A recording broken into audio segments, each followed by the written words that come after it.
Surprise. It is a special edition of the List Show. I'm Dylan Lang, your host of the List Show, and it is November 4th, 2024 at 7:12 p.m. Eastern Time. It's not standard time anymore since we turned our clocks back, or maybe it is standard time now. I don't know what the whole difference is between stuff, whatever.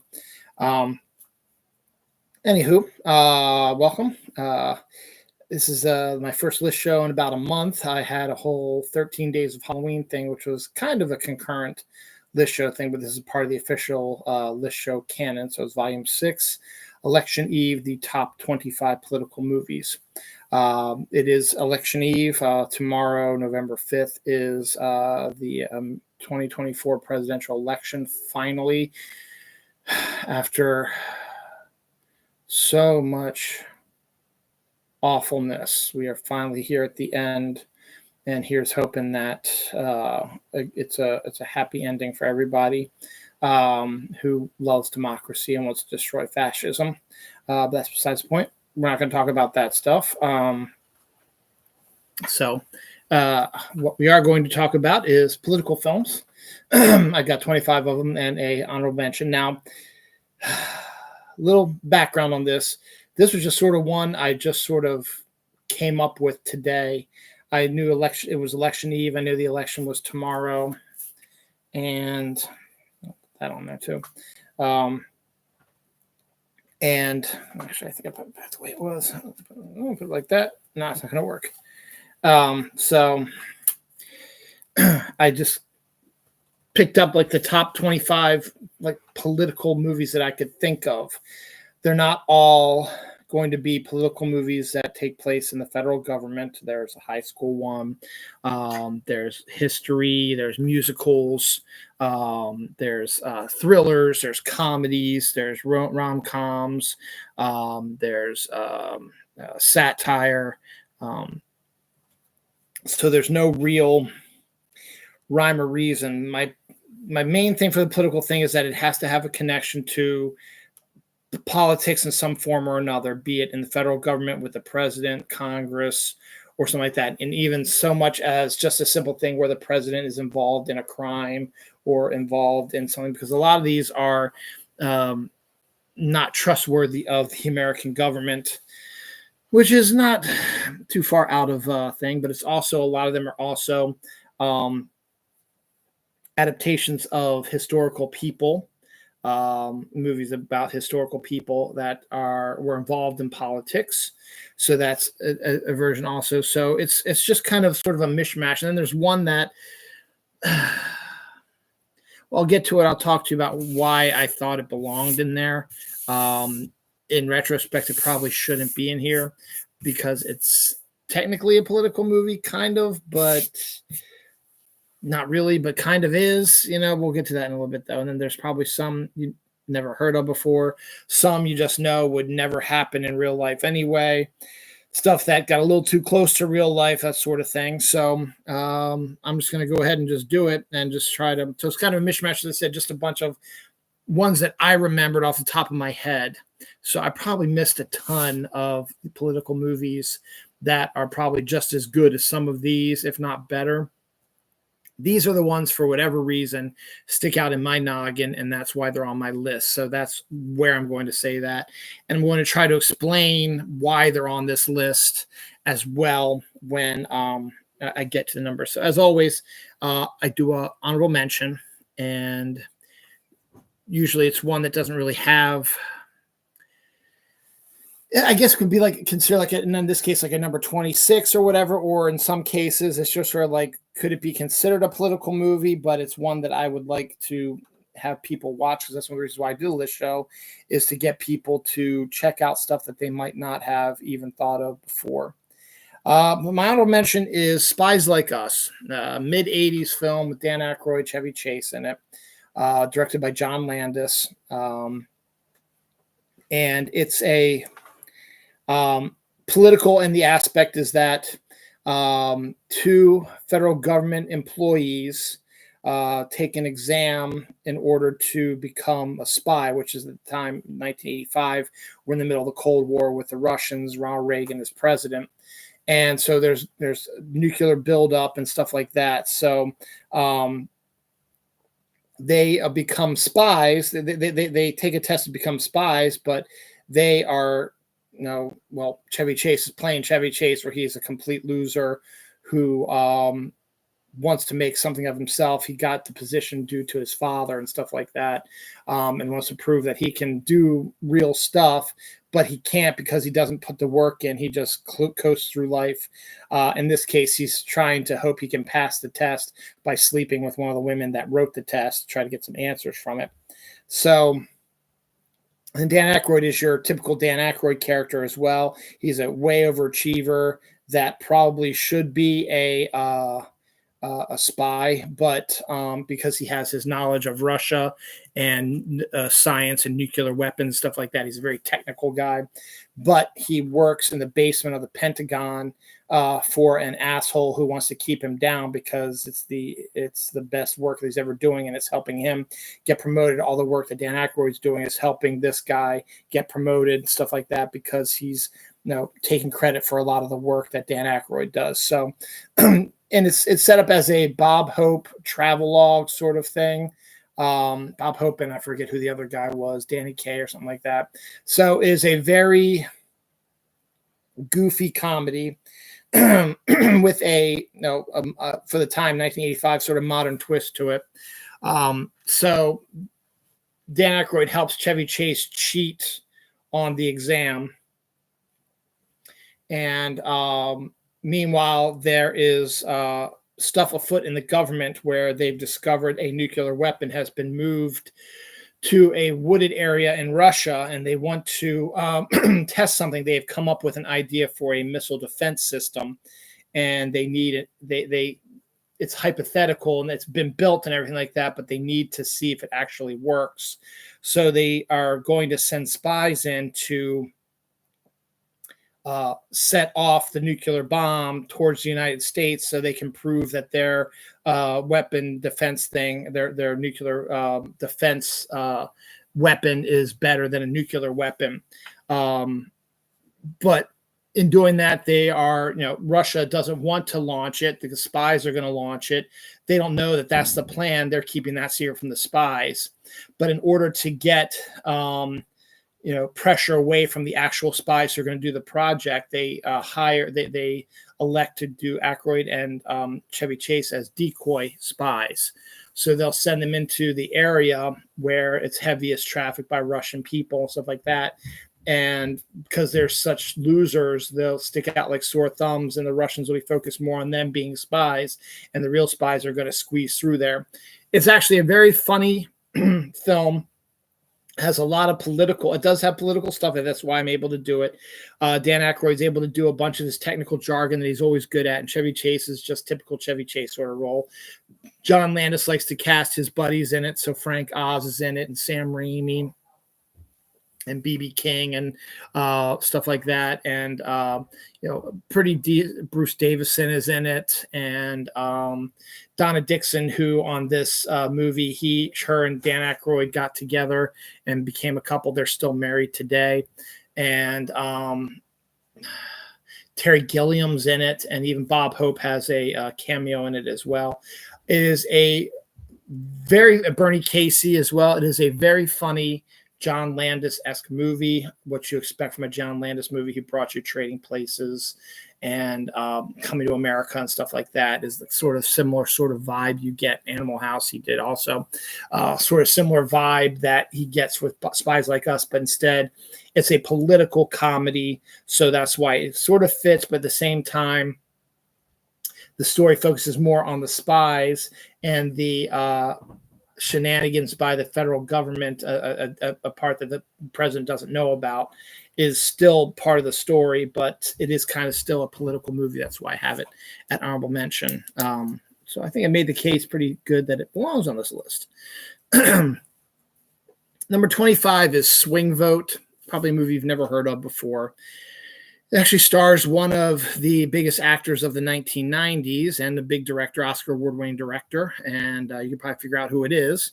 But the reason why it's number 25 is because it is one of the probably most outlandish stories that you're going to find of all these political movies. Kevin Costner, yes, that Kevin Costner stars as a drunken, typical poor, drunken sort of metal worker, slob type of guy who has custody of his daughter, but his daughter keeps threatening to live with her mom, though her mom's addicted to prescription drugs and doesn't want her around. And the daughter is trying to convince her dad to get involved in politics because of all the stuff that's happening. This is a mid 2000s movie, like I think when W was still in office or right before President Obama was elected the first time around 2008. So there's a lot of stuff going on. And so the premise, which is a totally outlandish one, is that the incumbent president is facing a tough challenge from a Republican candidate, and it's election day, and it's neck and neck. The electoral college votes are tied. The popular vote is tied. However, before we get to that, it's a neck and neck race, and Costner's daughter is trying to convince him, can you please vote and just do this favor for me? So he agrees to do that, but then he gets drunk and forgets about it. She gets upset and somehow is able to break in and is able to cast a ballot. I forget how she was able to do that. But when she was trying to do it all herself without any electioneering help, because she was breaking and entering and doing it for her dad, it gets jammed, and so she runs out of there. So when the results come through, it's a neck and neck tie, and there's only one vote that could decide who the presidency goes to, and it belongs to Kevin Costner's character who lives in New Mexico. If he goes towards a Democrat or Republican, they will win the electoral vote and the popular vote by one vote, and the electoral vote, they'll get 5 electoral votes, and they'll be ahead in that as well. And because the reason why he is the decider is because the ballot that his daughter illegally put in there got jammed, so it's causing kind of ruckus on the computer that didn't count it properly. That's why you have a dead heat on everything. So of course the Democrats and Republicans try to sway him to their side by doing research on trying to figure out what he likes and promising him that if you vote for them, we'll get you what you want, sort of thing. And that's kind of the premise of it. It's a bizarre little movie. I'll tell you that much. Let me see. Besides Costner, I forget who else is in it. I don't think there's really anyone majorly big in it. Let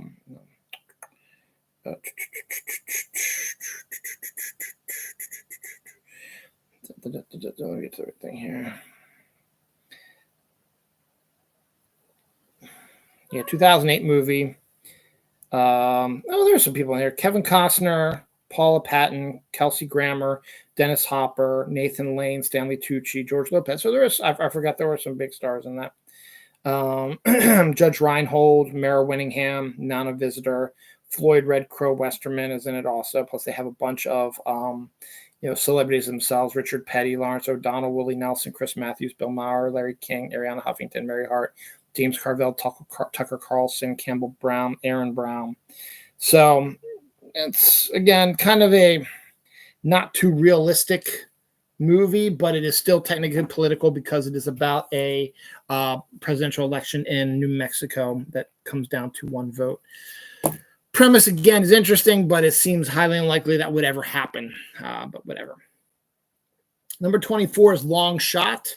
It is a romantic comedy starring Charlize Theron and Seth Rogen, who have surprising chemistry between each other. I'm just trying to, because I'm going to make a statement here about something here. But I'm going to see if she's in this as well. No. Okay. Andy Serkis, Bob Odenkirk, Alexander Skarsgård also star in it. Basic premise is Seth Rogen is a reporter, and he discovers that his former babysitter and crush, played by Charlize Theron, is running for office. So he runs into her at an event, and she and him catch up, and she kind of likes his jib and likes his writing. So she gets him to be her speechwriter. And he's a unique voice, so she's making her stand out in the crowd using his speech writing ability. And while they're together on the campaign trail doing the stuff to win this job in the government, they get closer together. And of course, it's a romantic comedy. So yada yada yada stuff happens. They have the big blowout, and then they separate, and then one realizes that they can't live without the other one, so they try to find a way to get them back together. There's a whole scandal thing, which is a little weird with masturbation and stuff like that, but we're not going to get into that right now. But the biggest thing about that is the surprising chemistry between Charlize Theron and Seth Rogen. It is insane how much chemistry they actually do have together. And again, it's kind of a political light sort of film, more of a romantic comedy political light, but there is a federal government race and script writers and debates and stuff like that. So that's a kind of a big deal, and why it fits into the political movies. Number 24. Number 23 is Dick, another comedy that takes a comedic look at the Watergate scandal. You get Dan Hedaya playing an absolutely pitch perfect Richard Nixon. You've got Kirsten Dunst and Michelle Williams, who was at the height of her Dawson's Creek fame, playing two hippie young girls who get a job working as dog walkers at the White House because they live in Washington. I think Terry Garr's in it, I think, also, from what I recall correctly, who just passed away last week. And Michelle Williams' character has a crush on Nixon. But then they start discovering things that he's doing that seem illegal. So they they try to let people know. So they bring Will Ferrell and the Kids in the Hall guy, Bruce. I forget who that Bruce is. But Will Ferrell plays what's his name? Woodward, I think. And then Bernstein was played by Bruce from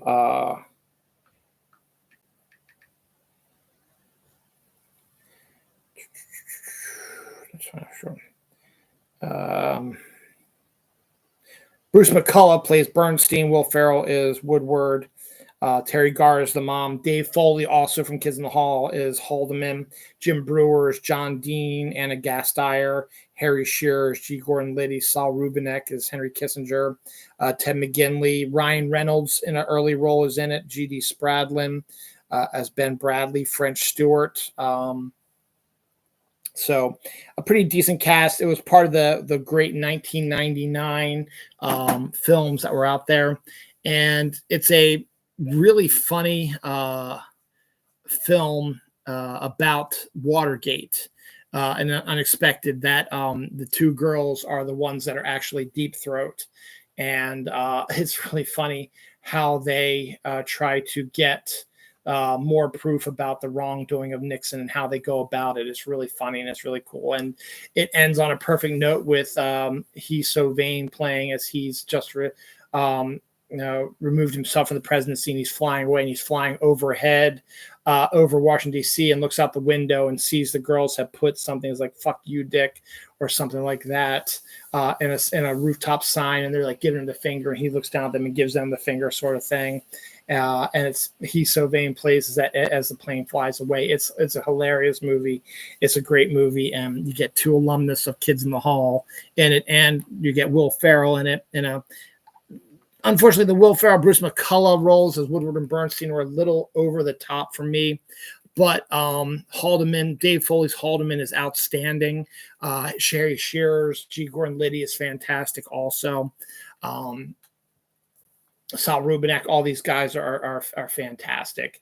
And Terry Garr, of course, is Terry Garr, is wonderful. And I'm trying to remember Ryan Reynolds' role. I'm wondering if he's the Haldeman's son. Or he's either Haldeman's son or he's Kirsten Dunst's brother. It's one of those two. I can't remember who he plays. But again, it's a very young, very early era Ryan Reynolds before he really takes off in the next 5-10 years. He starts taking off. This is when he's doing that TV show, I think, or we're getting ready to get that TV show. So Dick is number 23. 22 is the one that I wanted to mention it because it is one of my favorite movies. It's a long ass movie. We've already got a movie. The movie star is one of the actors we've already talked about in this list so far, and you're going to see that a lot. This actor, we're going to get ready. He's in a couple other ones in this as well. And I'm going to try to justify this as a political movie, and it is kind of. It's JFK. Oliver Stone's movie about the assassination of JFK that stars Kevin Costner, who was in Swing Vote not too long ago, number 25, and here we are, number 22, Three Doors Down, and Kevin Costner's back again. But this has an all-star cast: Donald Sutherland, Kevin Bacon, Joe Pesci, Tommy Lee Jones. Who else is in it? Sissy Spacek, Wayne Knight. The guy who played Yondu is in it. And Riley, I think John G. Riley's in it. John C. Riley's in it, I think. And it's just, and Gary Oldman. I forgot about Gary Oldman. Walter Matthau and Jack Lemmon are in it as well. They're not together. And who beats the crap out of Jack Lemmon? Another famous old actor. Can't think of him right now. But it's a great movie about the conspiracy theory of how JFK was killed. And the reason why I put it as a political movie, because it's making a mention that it's possible that the U.S. government had something to do with the assassination of John F. Kennedy, and Kevin Costner's character, based on a true story, tries to prove the federal government's role in the assassination of JFK. So it's an assassination of JFK, even though he does not appear really in the movie, except in footage that they did using the Zapruder film and some reenactments they did as well.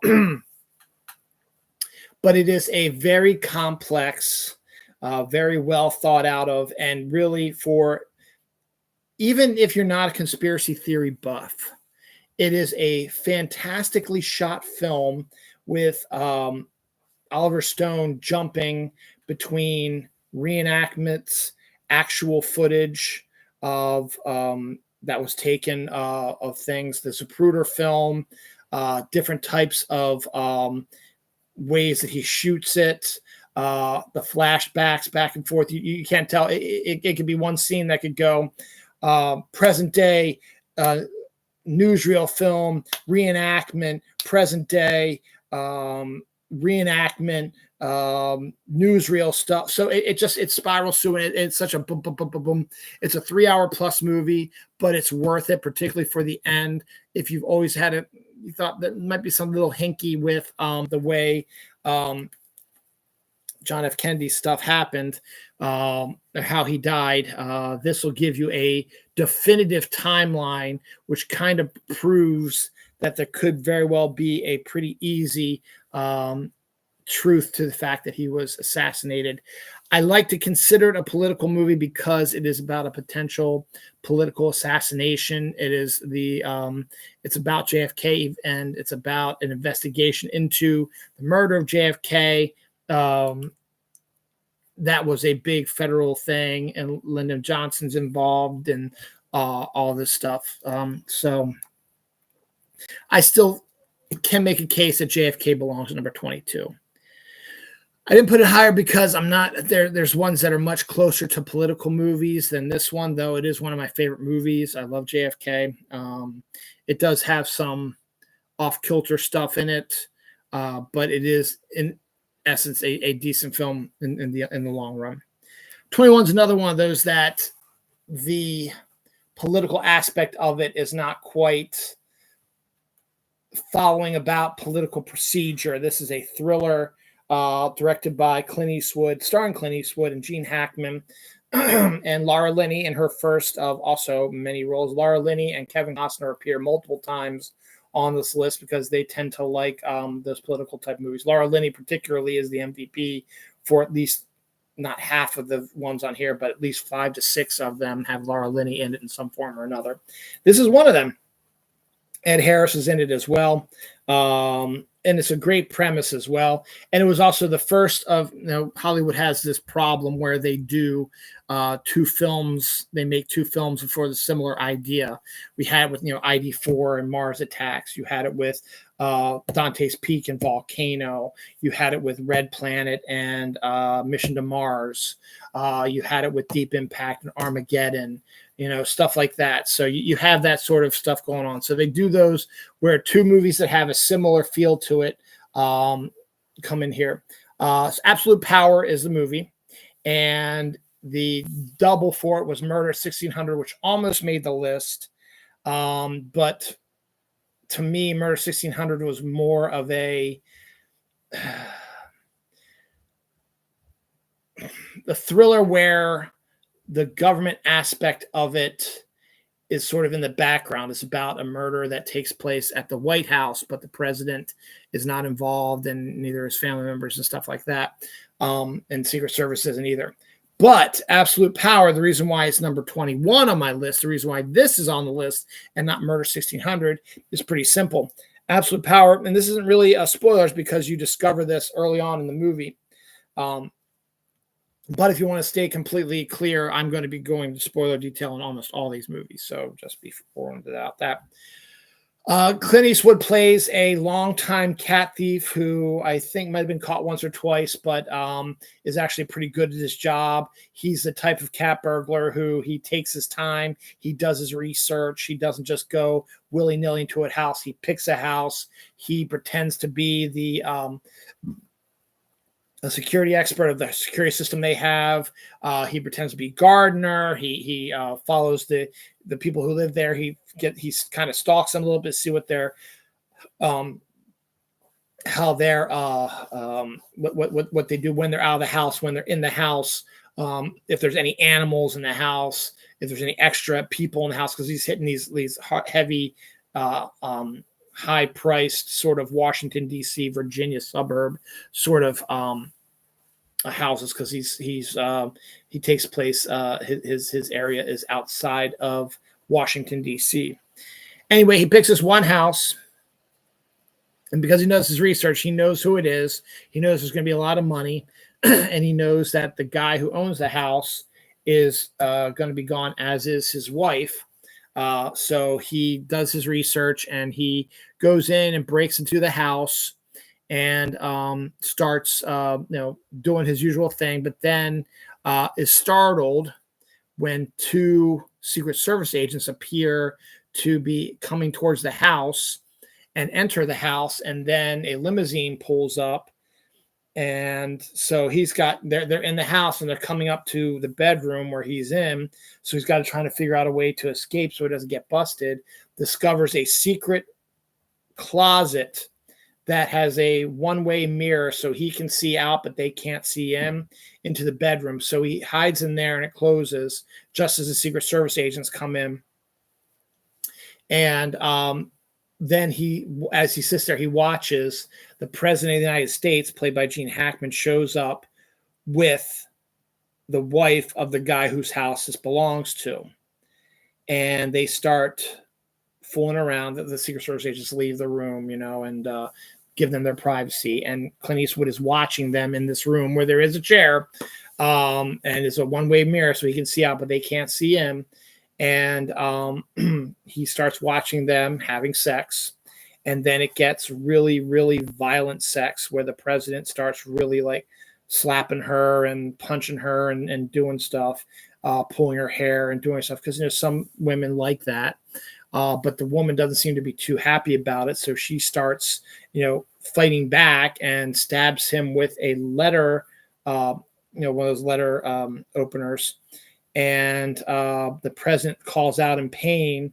And the Secret Service agents come in, see her with this thing, get ready to kill him.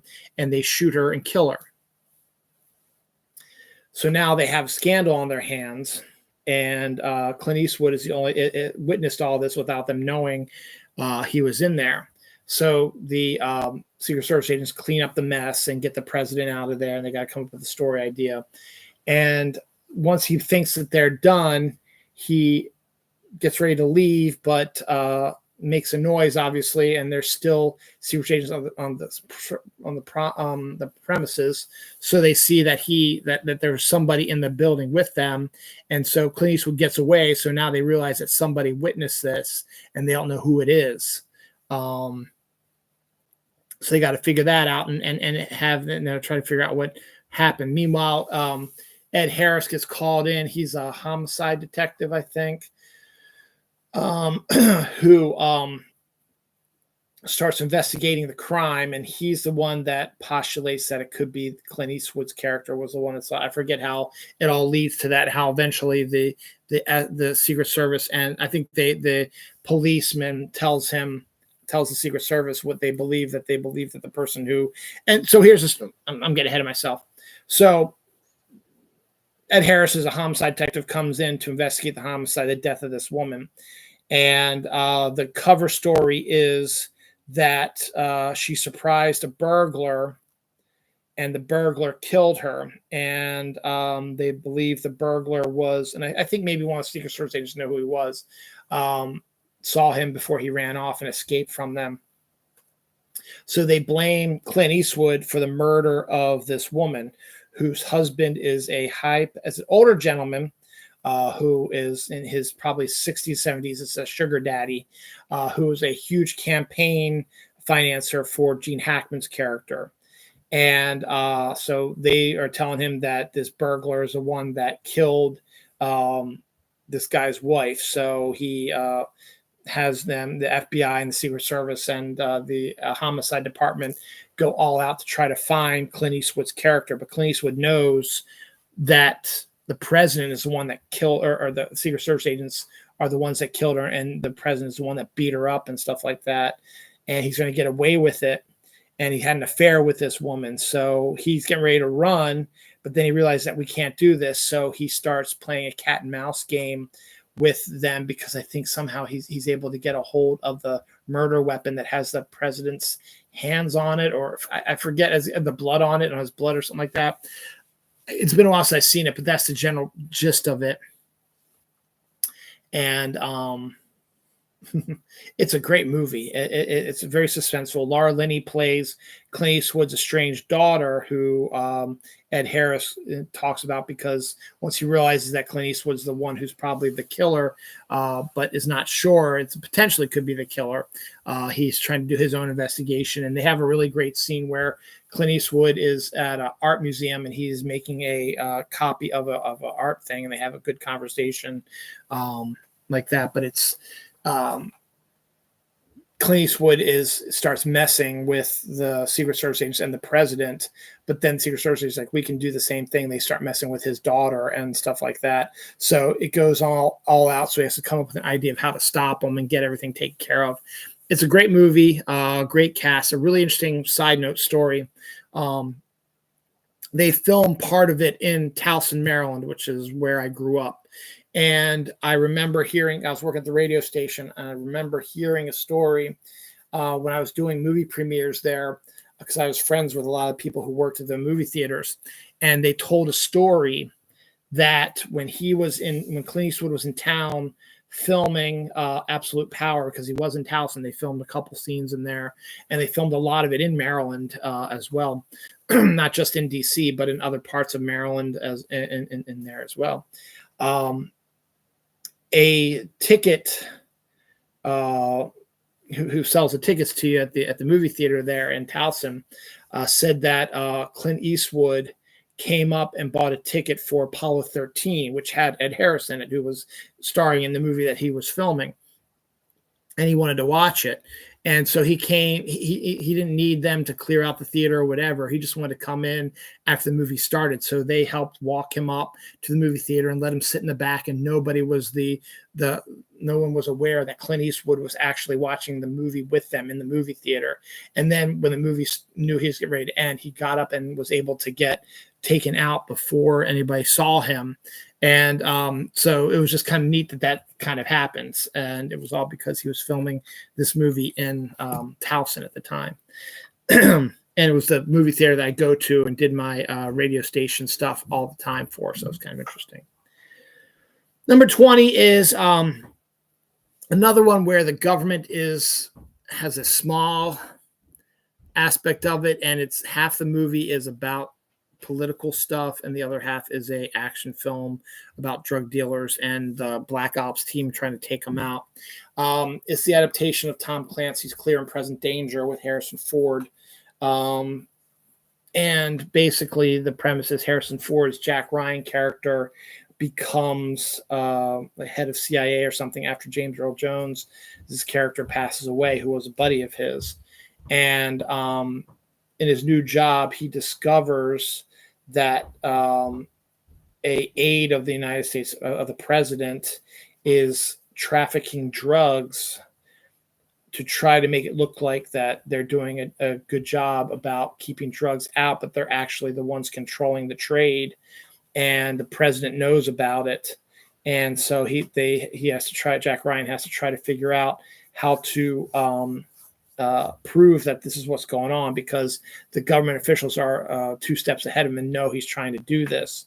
So he ends up having to go into the field where he meets up with Willem Dafoe, who is a black ops guy that the president has paid to take out this drug lord. But things go south. So the drug lord makes a deal with the president that will give you the deal that you were going to give our opponent. But, and absolutely we'll do it, but we'll need to take out the people that, destroyed most of my people. And they were okay with it. So Willem Dafoe's group gets wiped out.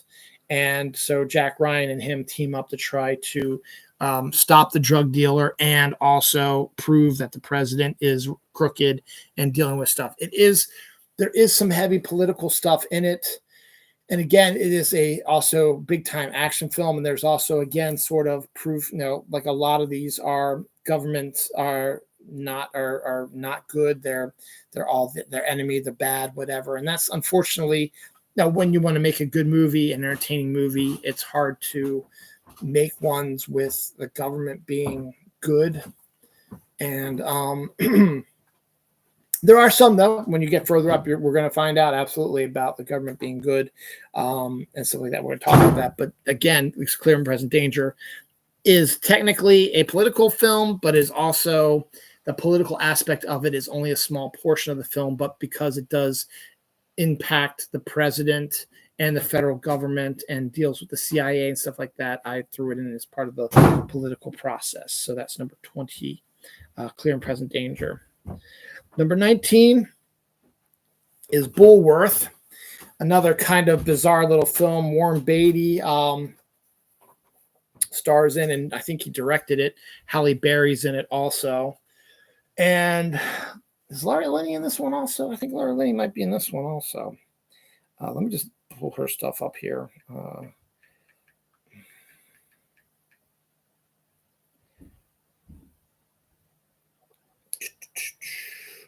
I think she might be in this one also. As I said, I want to do this because she's in, as I said, half of the movies on this list.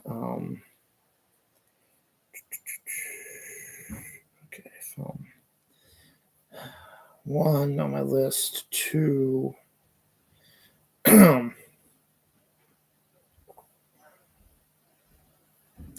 No, she's not in that. 3.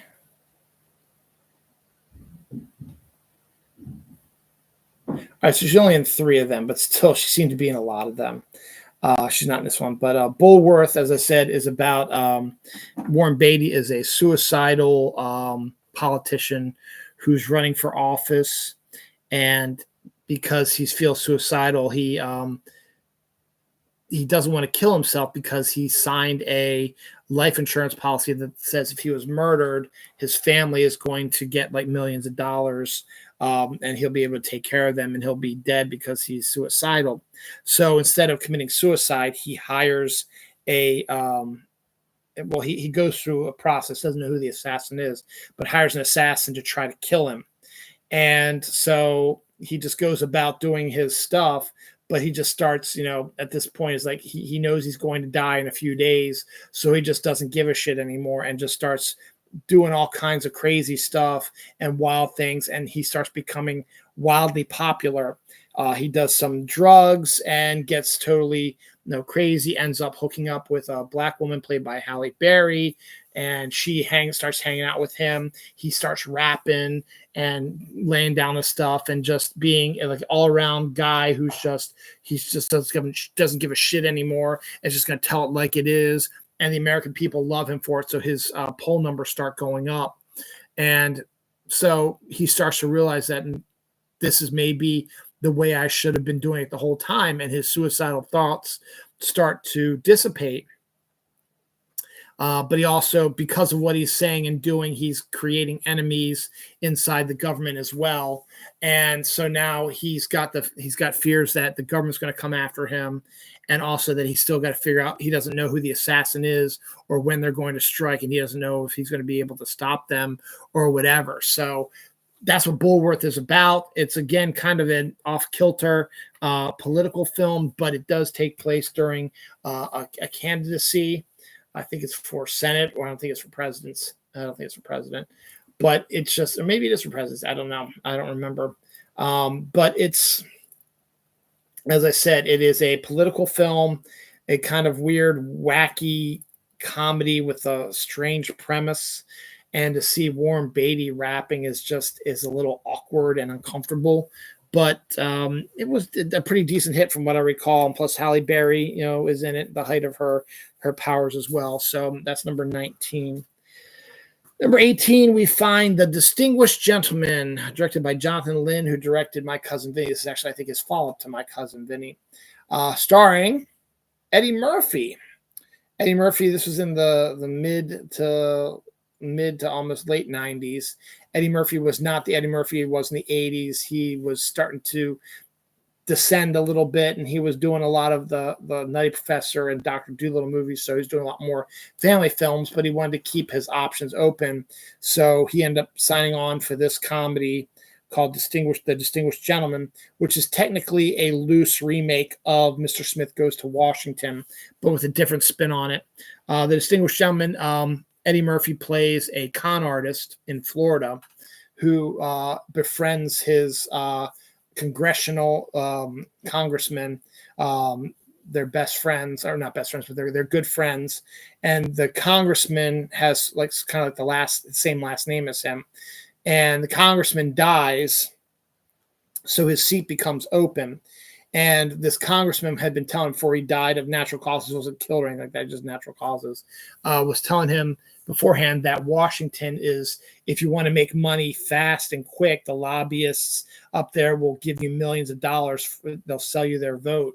And the con man sees that as the ultimate con job, where he will, if he gets elected to the government, he'll have lobbyists tell him what to do. They'll give him millions of dollars, and he will vote for what they want, even if he might not agree with it, but he's getting money for it. So he decides that he wants to run for the empty seat now, and he changes his name since it's so close to the one that passed away. He changes it so that, and his belief is that, and I almost really kind of believe this too, is that a lot of voters don't really watch the debates or know much about the candidates or whatever until they get into the ballot box. And if they see a name that looks familiar to them, they're just going to vote for it automatically, thinking it's either the same guy or related to him or whatever. And so that's kind of what Eddie Murphy's playing to do as this con, is that he's making his name be similar to the well-loved congressman who just died and gets on the ballot and ends up winning in the special election and ends up going to Washington. And sure enough, right away, the lobbyists come calling, and he starts taking in the monies like that. But because it is a comedy and because of the way it is, something happens that changes his viewpoint on the whole lobbyist stuff and what Washington really is like. And that he thought that he could just sit back, relax, and make money on the side. But there's other stuff going on that is affecting him that he doesn't like, and affecting other people that he's befriended as well, and the people in his district, where he started to become well liked there as well. So he begins to realize that maybe the life of luxury of just sitting back and taking in bribes and money is probably not for the best. So he tries to change his ways about how he's going to vote and stuff like that, which steps on the feet of the government people who are trying to and the lobbyists who are trying to use him to get their votes or get to their agendas passed. So it's not a decent film, but it is not terrible. And Lane Smith, who was the prosecutor in My Cousin Vinny, is the bad guy in this as well, and also played Perry White in the Lois and Clark show that Terry Hatcher was in. So that's number 18, The Distinguished Gentleman. Number 17 is Tim Robbins's directorial debut, Bob Roberts. And Tim Robbins is not a conservative. He is, I believe, a straight up Democrat, I believe. And this was his mockumentary about sort of insulting conservatives. He plays Bob Roberts. It's shot in the style of a mockumentary, who is a guy running for president, conservative, Republican running for president. And he's a folksy, charismatic sort of guy that sings folk songs. And the folk songs are about his beliefs, his racism and stuff like that, but they're catchy themes that nobody really knows much about it as well. And so it just follows his campaign, its ups and downs and, debates and stuff like that. And when it looks like, and this, I have to mention this again, kind of a spoiler territory, but because this literally kind of happened recently, and this movie was like at the beginning of the century, Bob Roberts fakes an assassination attempt on his life, just like someone else we know who's running for president now in 2024, who is male.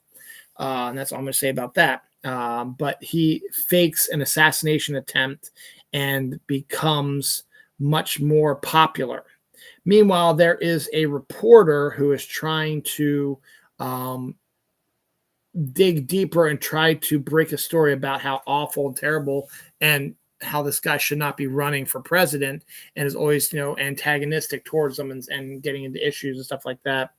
And the ending sort of is a downer when it comes to what happens to that character and what could have actually happened. But the assassination attempt, the very conservative nature, the folk songs, which didn't happen in the MAGA campaign, but still, this is almost, and this was done years before MAGA. This was done years before, and it was basically just sort of a, literally, they watched this movie and said, we should do this, with the exception of the folk music. And it's satire. It's what Tim Robbins was planning. As I said, I think he's hugely Democratic. And if I remember correctly, I think he's hugely, I got to make sure that I'm not misquoting this. Tim Robbins. I know Susan Sarandon has some aspects to her belief system. I think she's more conservative.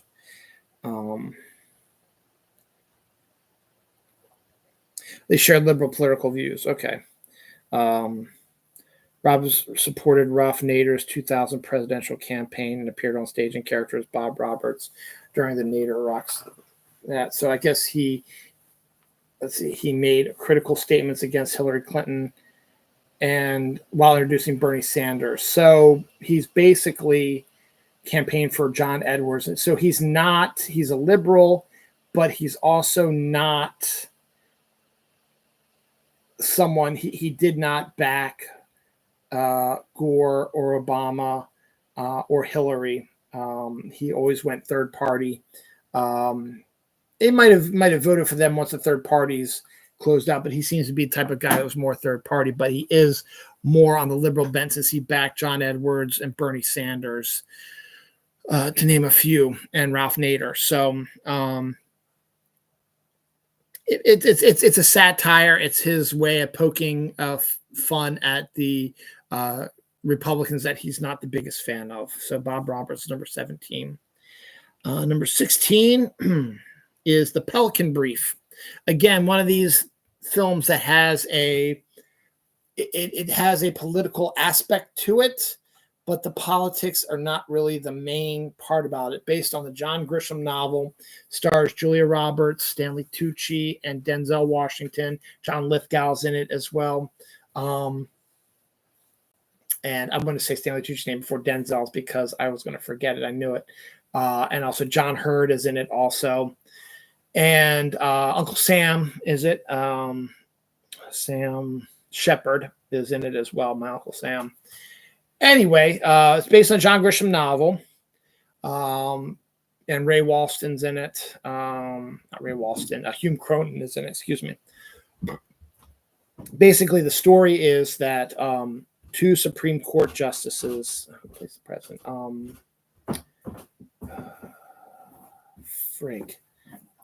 I know who plays the president. I've seen the actor before. And I can't remember his face right now. It's going to drive me bonkers, so I just got to look this up.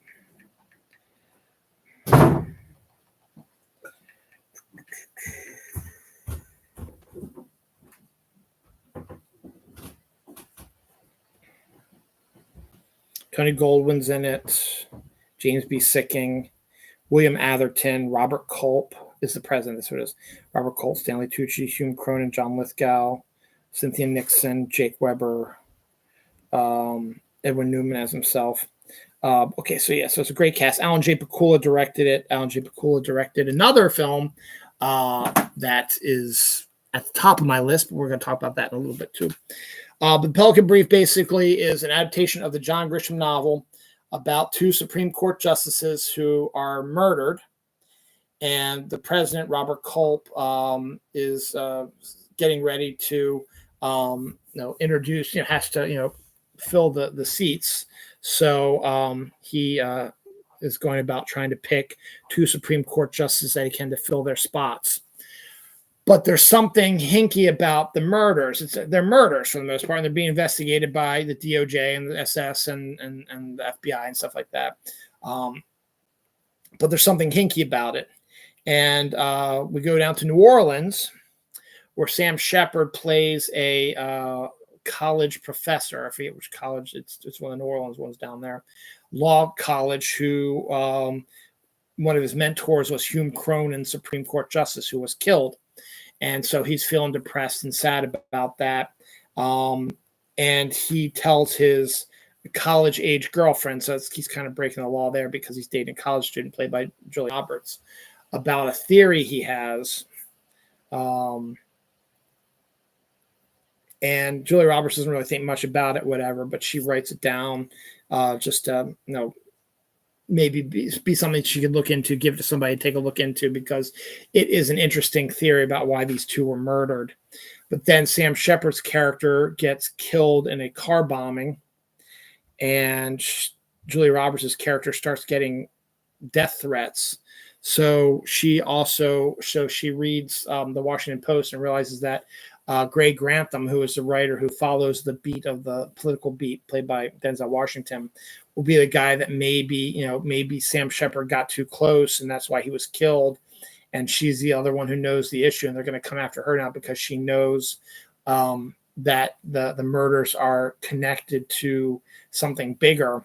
So, and they need to silence her. So she decides to run away and ends up meeting Denzel Washington in secret and gives him the information and tells him the story about what she believes happened, why these two Supreme Court justices were killed. And sure enough, Gray starts doing his research. So that starts getting the attention of the people who are involved in trying to shut it down. So his life starts becoming in danger. So the two of them are trying to solve this case when they realize that they've hit it on the nose and they've got to let people know, but they've got to survive through it. So it's a big thriller connected to the White House, connected to the Supreme Court. So it is, and takes place in Washington, D.C. So it is a political film. And I will I will die on this hill if I need to, but I believe The Pelican Brief is a amazing political film. Yes, it's mostly a lawyer sort of thing, but to be honest, the client and the firm and all that have more law stuff. Shit, A Few Good Men would have been a good one for on here, but I did not do A Few Good Men. It's still technically kind of government, but not really. But as I said, these are just ones that just came up top of my head. So Pelican Brief is number 16, and it's written by John Grisham. So there is some court stuff in it, but the majority of it is this investigation into the murders of two Supreme Court justices, and a law student and a reporter are the ones who are trying to prove the U.S. government had a hand in the assassination of these two Supreme Court justices. So that's number 16, The Pelican Brief. A really decent movie, too. Well shot, well acted, fantastic cast, just amazing movie in general. And William Atherton doesn't play an asshole. He actually plays a good guy in his place. Number 15 is Election. Reese Witherspoon and Matthew Broderick star in this film. And again, this is not a federal government political movie. This is more of a satirical high school election sort of thing, and election interference.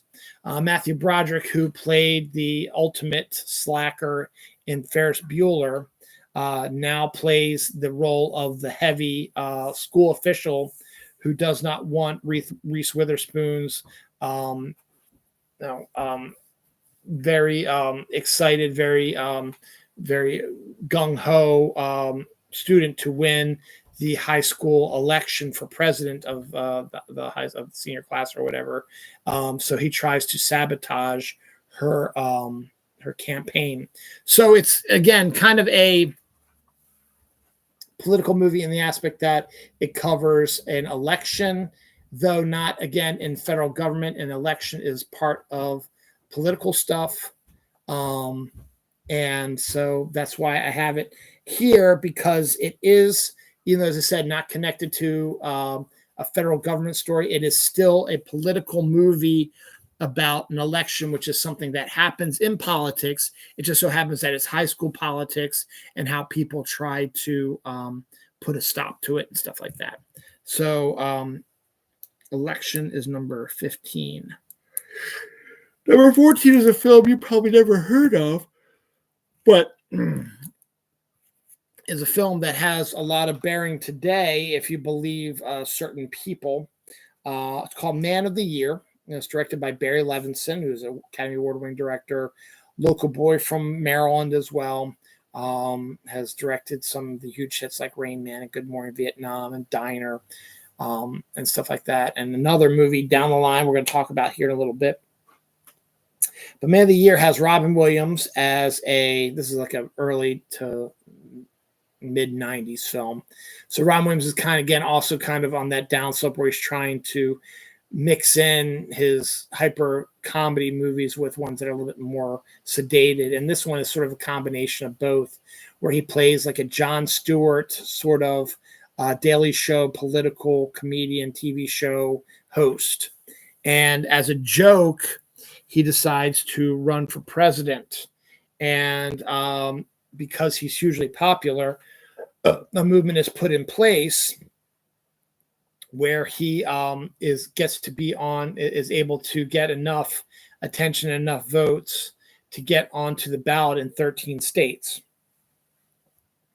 And he goes to debates, and he's running for president. So he goes to debates with the incumbent and the one who's running against him. So and again, tells it what like it is, does sort of a shock jock sort of Jon Stewart sort of gotcha humor sort of thing, where he comes prepared and he lets both Democrats and Republicans know that they're doing a terrible job, and what they should be doing is doing this, this, and this. And so he becomes hugely popular, and that's starting to piss off the Democrats and the Republicans trying to win this election. So the election happens, and he wins big in the 13 states that he's on the ballot. And he also, because those 13 states are the ones that have the most electoral votes and the other two split the other ones, he has the most electoral votes, which is how, of course, the government is chosen now, not by popular vote. And he wins the presidency, which was a shock to everybody. But there's a catch to it. Laura Linney, this is her second political movie on this list, discovers, she's just, I guess she's a reporter or a fan or something like that. I think she's a reporter who discovers that the voting machines in those 13 states, there is a problem with the algorithm. And the main algorithm is, even though you might be voting, all the candidates have double letters in their name. And even though you might have been voting for, like, say, Kellogg, who was the incumbent president, Robin Williams' character like Bill Cobb, so it's got double B's, and then the Republican one has got like double N's or something like that. So he's at the end of the alphabet. The algorithm that's all screwed up in these machines, doesn't matter who you vote for, it tallies the vote for the person who has the double letters as closest to the beginning. In this case, Robin Williams' character Cobb's has double B's, so all the votes were made for him in the all algorithm. And so Laura Linney's he revealed to the election people before the election that that their machines are bad, but they ignored her. And then she's trying to tell it to other people, but they believe she's crazy. And then they frame her to make it look like that she is a drug addict because they don't want anyone to know that there was an issue with the election and the electing and the machines. And so they make her seem like she's crazy. And she's still trying to get in touch. She knows that if she can get in touch with Robin Williams' character, that he will probably, bow out or whatever. And so she keeps trying, but he is told that this woman's a drug addict and not to believe her. But he humors her and starts to think that there might be something to it. Christopher Walken's in the movie as well.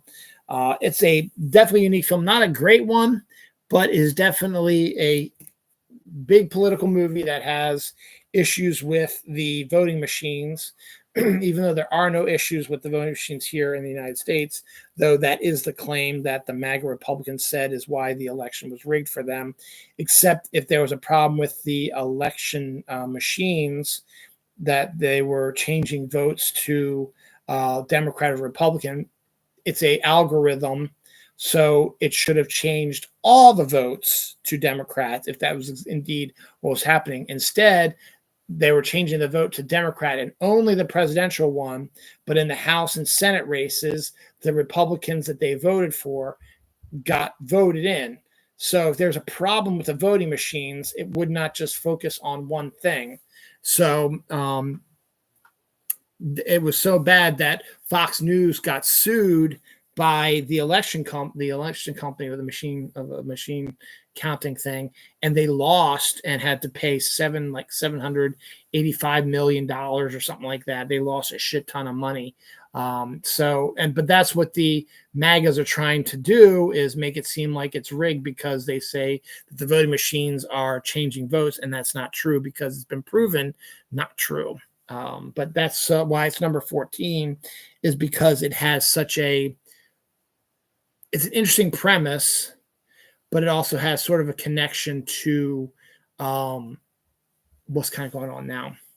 Number 13 is the first at a look at current presidents that we've had recently, except this one is a fictional account of what people believe was the Bill Clinton campaign. It's Primary Colors. It's directed by Mike Nichols, starring John Travolta and Emma Thompson. And basically, John Travolta is playing a version of Bill Clinton, even though in the movie and in the book, it doesn't distinctly say it's Bill Clinton, but just all the stuff that's in the book and in the movie is making everyone believe, with all the stuff that people have been saying about Bill Clinton and Hillary, that is indeed who the story is about. So they played it off like that. So John Travolta has sort of this Bill Clinton-esque look to it, and Emma Thompson has sort of this Hillary Clinton look to it, and it details their rise to power and his ability to not keep his dick in his pants and goes after and has affairs with all these women, and some of them get pregnant, and he's got to cover that up because Emma Thompson's character, who's portraying Hillary Clinton, wants to stay in politics and be the power and stuff like that. It's not a good look at the Clintons, but again, it doesn't come out distinctly and say this is about the Clintons, but just the stuff that they see, and because of the characters and what you saw in the costume, stuff like that, that everybody believes that this is a veiled look at the Clinton campaign and his life about that. It's an okay movie, but a decent cast. I'm gonna see. I forget who else is in it. And will be my movie pick for tomorrow. Primary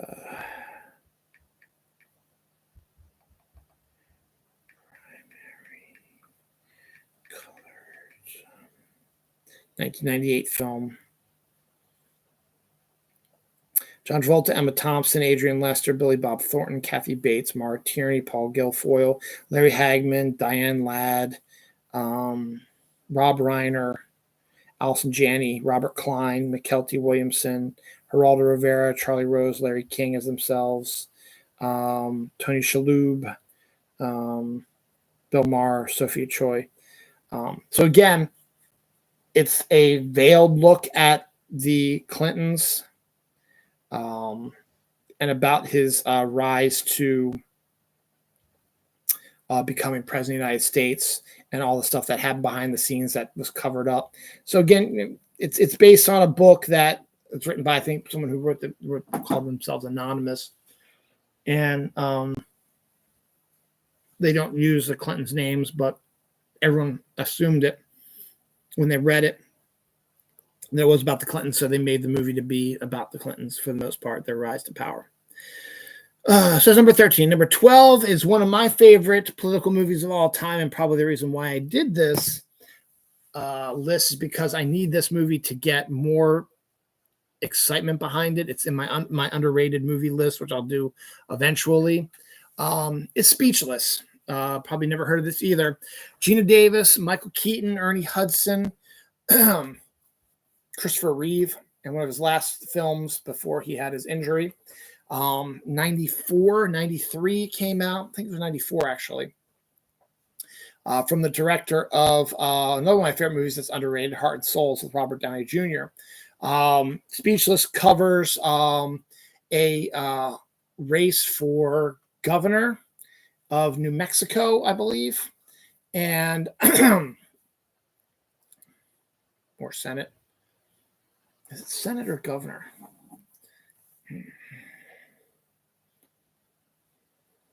I do love this movie. I just can't remember if it's Senate or governor. 1994 film.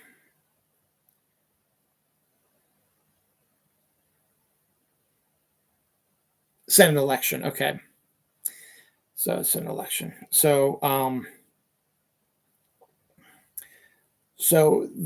it's a Senate election. So it's an ongoing, on the road sort of thing in New Mexico. This one hotel is like headquarters central for the last leg of the campaign for the Senate seat in New Mexico. And you've got a Republican and a governor going up against each other. There's no incumbent, I think. I think they're both brand new in this. So you get ensconced in it, and you follow the teams that are working for it. The Democratic team, which is led by Ernie Hudson, and Gina Davis is the script writer for them, the speech writer for them. You look at that, and then Bonnie Bedelia, I think. Yeah. And then you have the Republicans, headed up by Bonnie Bedelia,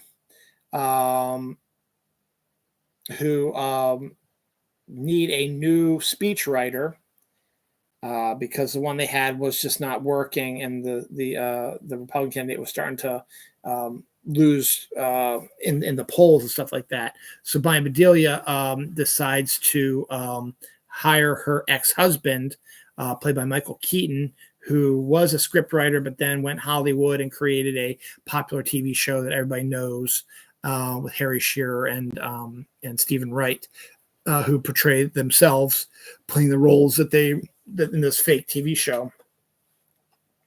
And he comes on board. They're exes, but she knows that he's a good writer and could use his talent for this. And he's doing her a favor just because of the way that their marriage ended and stuff like that. So they're getting, and so he's new on the campaign, and meanwhile Geena Davis has been on the campaign for a while. And one night they both have insomnia, and they meet cute in a shop where they both are trying to get the last sleep medicine that it puts you to sleep.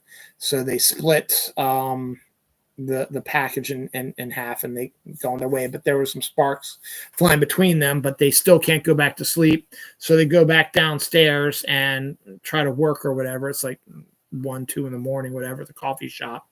And they meet up again, and they start having a conversation.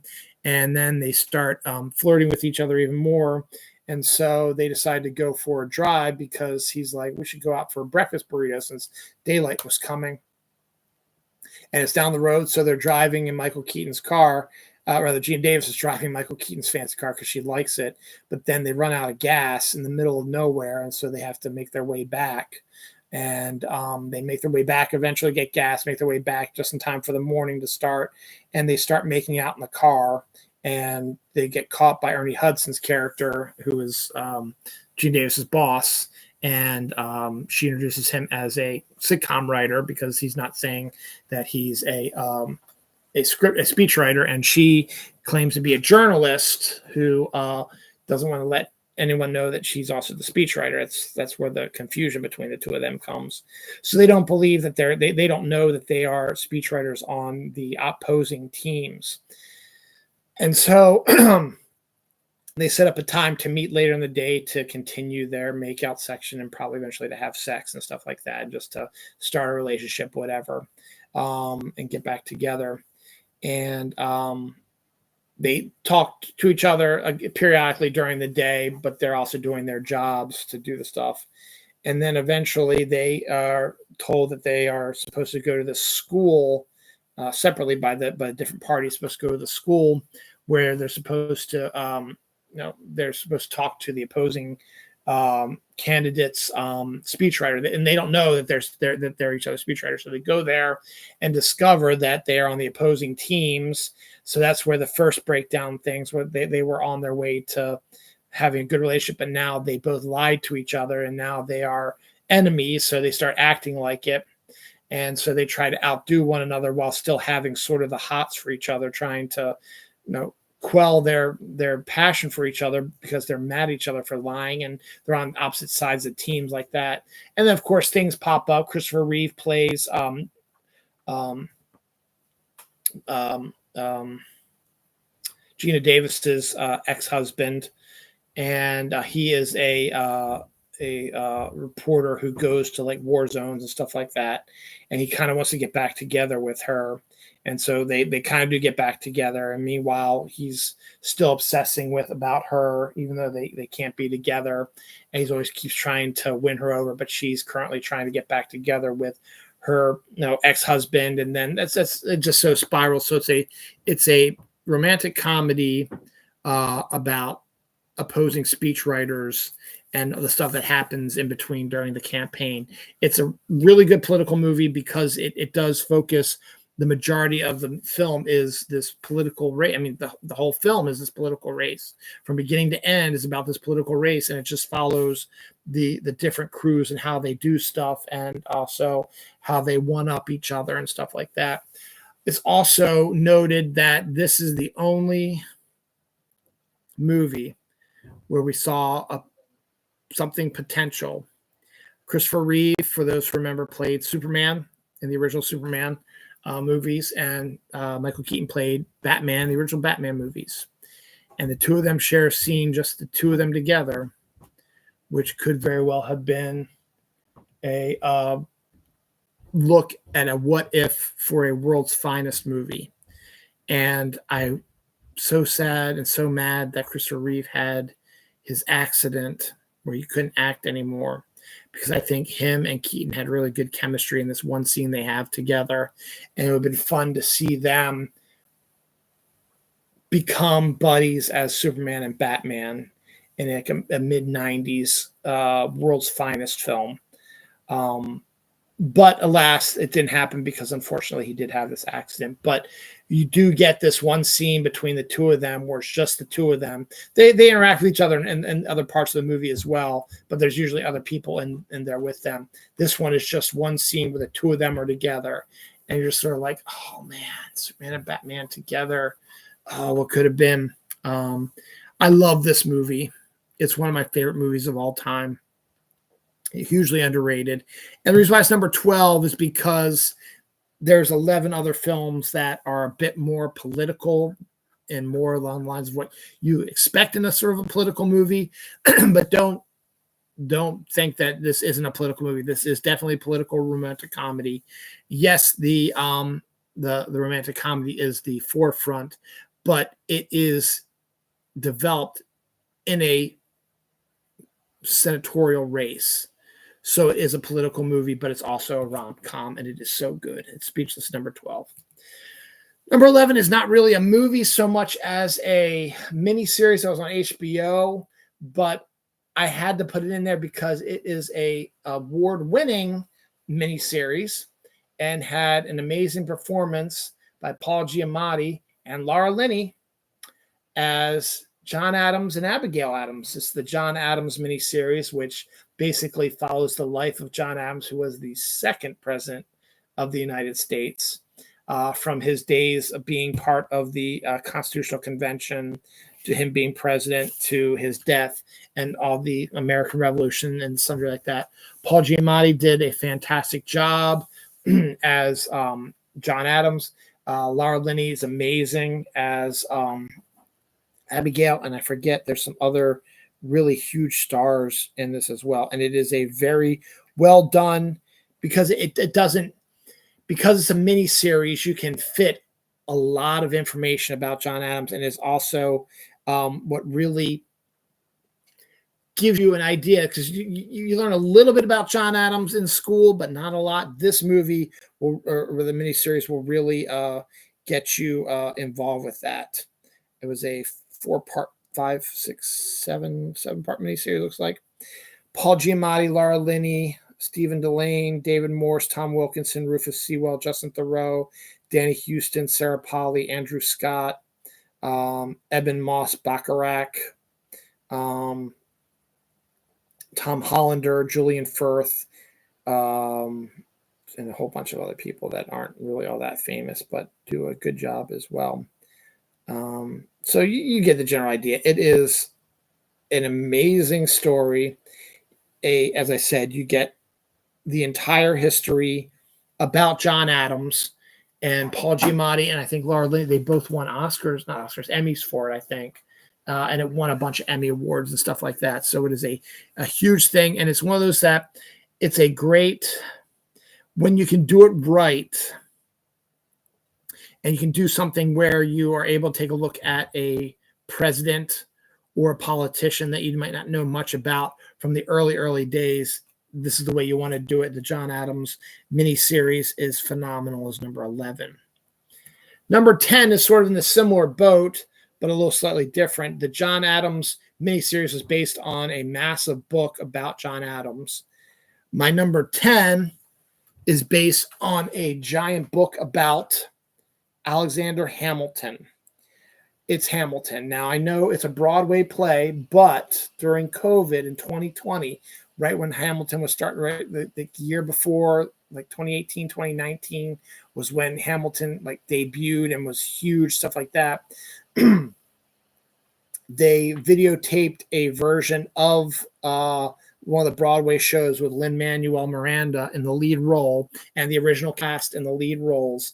They filmed it, and then during COVID, Disney Plus aired it around the 4th of July. And that was when I saw it for the first time because my daughter loved the musical, listening to the songs, and she wanted to see it. But obviously with COVID, she couldn't, and she might have seen clips herself of it on YouTube, but she never actually saw the whole thing. And then when Disney Plus decided they were going to do an entire, they were gonna show the film version of the musical. They decided that I consider that as a movie because it did air on Disney Plus, much like how John Adams is a miniseries. And so, and you got to go with Hamilton because it takes the massive biography that was written about him, and Lin-Manuel Miranda turned it into a nonstop musical with a different types of music, and one of the most phenomenal shows that ever aired on Broadway, and was filmed and put in theaters. So Hamilton, again, it's the first time I'd seen it.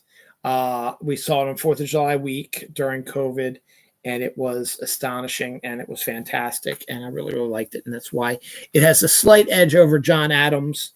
They're on par. They could both be in that top 10 there. But I just had to sort of roll the dice on that. But John Adams is so good also, and Hamilton is so good also. So I just had to put that slightly ahead. We're getting to our third straight film where we are taking a look at a specific president based on a big book, but this is not a biography of this president. This movie covers only a small portion of this president's life as president. It's Steven Spielberg's Lincoln, with Daniel Day-Lewis, Sally Field, Joseph Gordon-Levitt. There's probably a bunch of other people I'm missing in this as well. It's a 3-hour plus film that was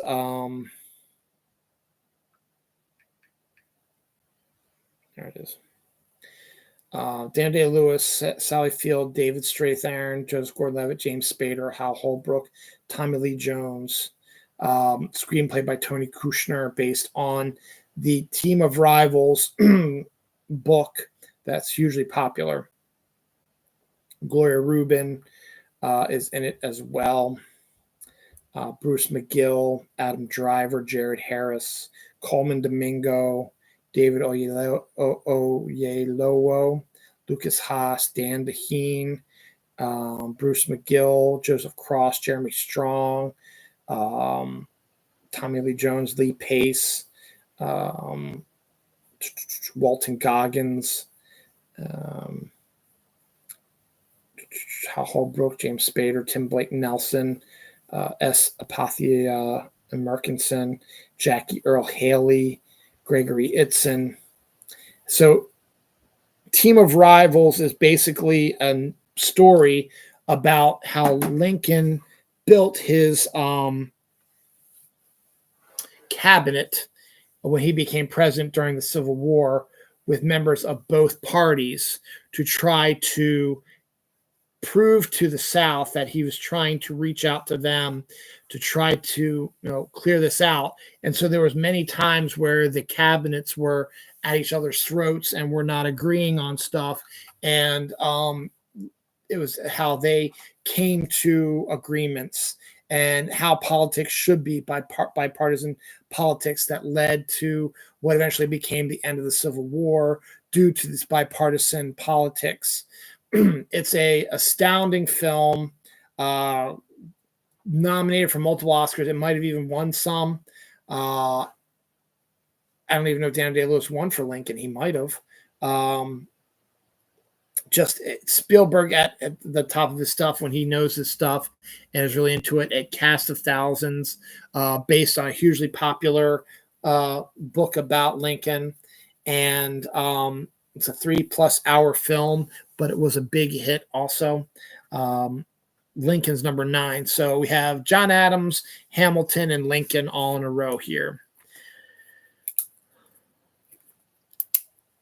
Now, with the exception of Abraham Lincoln, John Adams and Hamilton were kind of involved, but not really. But they're in the background slightly, but not really mentioned. Instead, John's cousin, I believe, Samuel Adams, is the lead in this one. Number 8 is 1776, based on the Broadway show. It was made into a movie in the 1970s, and it's about the signing, creation, and signing of the Declaration of Independence.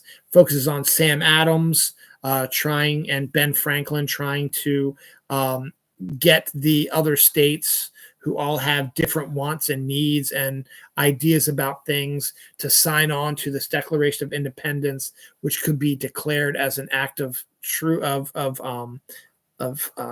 what's the word, of treason against England, and as a way to say that we are for independence and we are anti-England, and knowing full well that once this Declaration of Independence gets released to the English, they will come down on the United States, knowing full well that it's only just beginning, but it's about how they worked out their issues and came to an agreement on the Declaration of Independence, which created our country. And it's a musical. Hamilton is a little off-kilter musical, which is one of the reasons why it's fantastic. 1776 is a more typical sort of musical, has, specific sequences, specific showstopper songs, stuff like that. Thomas Jefferson's a character, one of the main characters as well, but it's Sam Adams's story, and it's about the signing of the Declaration of Independence. I watch it every 4th of July, the week of 4th of July. I always pop in there. It's a great musical. They really need to kind of do a revival of it, I think. It'd be nice to see a revival of it today. But it is completely different than a Hamilton musical. It is more of a old school musical, but it's still just as good.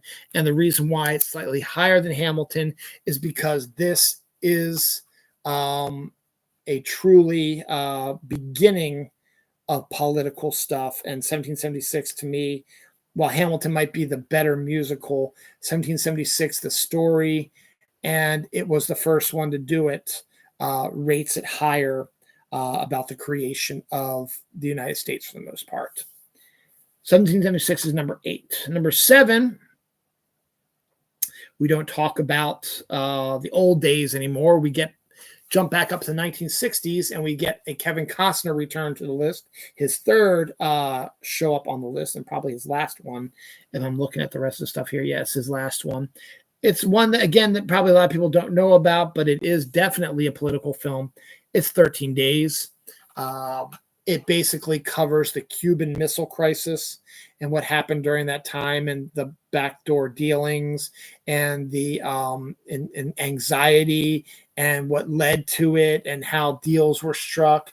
Kevin Costner, Bruce Greenwood, pretty good, decent cast, and a really thorough look at the Cuban Missile Crisis. If you don't really know much about it, 13 Days is actually a really good film to take a look at it. And again, it is totally political because it shows all the backdoor dealings, the way that the government dealt with the situation that became the Cuban Missile Crisis and how they resolved it. And you can't really get more political than that when you actually are learning about how politics worked and how it saved the day. That's why it is at number 7. Number 6, we have, where are you, number 6? Huh. Oh, there you are.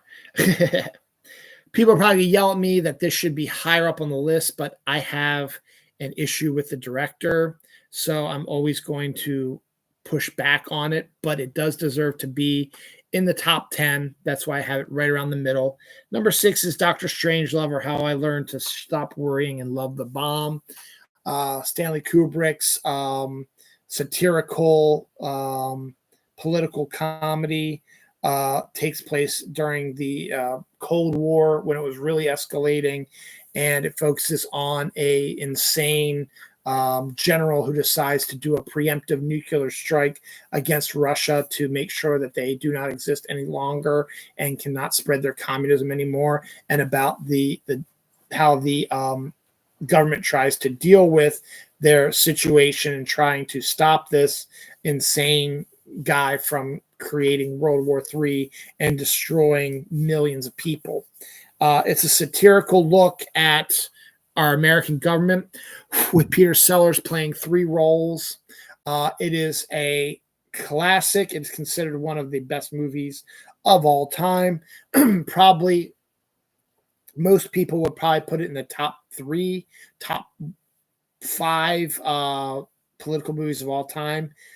But I'm not a Stanley Kubrick fan, and the movie itself is just, to me, it's has its moments, but it's just sort of has one of the best lines ever written. There's no fighting in the war room, which is awesome. But as I said, I probably get a little bit of flack for putting Doctor Strangelove at number 6 and not higher, but to me, this is about the right spot for it to be at, because there are 5 other movies I like better than this one. And it could be my, not hatred, but my belief that Stanley Kubrick is one of the most overrated directors of all time. And if a snob heard that, I would be ostracized and probably violently assaulted by them, because to them, Stanley Kubrick can do no wrong. But that being said, it is a biting political satire, has funny moments, but also has moments of, interesting. And again, one of the best lines ever written, there's no fighting in the war room. Number 5, again, from all the ones I have in here, everybody's going to start saying, you put that one ahead of Doctor Strangelove? Yes, I did. And we're going to nip that in the bud. If you don't like it, you can comment about, that's fine. You can make your own list, whatever. This is my list, and I think Doctor Strangelove is number 6. And I think number 5 is an amazing, I guess I get a specific thing. An amazing romantic comedy written by Aaron Sorkin, directed by Rob Reiner, starring an amazing cast of characters. I'm going to get that cast. If I can probably name most of them, but I want to get that up there again. It's The American President. Stars Michael Douglas, Annette Bening, Michael J. Fox, Martin Sheen, David Paymer, Samantha Mathis, John Mahoney, Andavari Smith, Nina Simesko, Wendy Malick, Richard Dreyfuss, Joshua Malina, and for the most part, it is the precursor to The West Wing. Aaron Sorkin wrote this because he had a good idea he wanted to make a movie set in the White House and maybe make it into like a sort of what if scenario. And because he enjoyed writing the presidency and what goes on in the president's office like that, he decided he wanted to expand on it and created The West Wing, which became a huge television hit and one of the greatest TV shows in history. But The American President is the one that started it all. It is a political movie, even though it is, again, a romantic comedy, because the premise is Michael Douglas plays a widowed president with a daughter who is getting ready to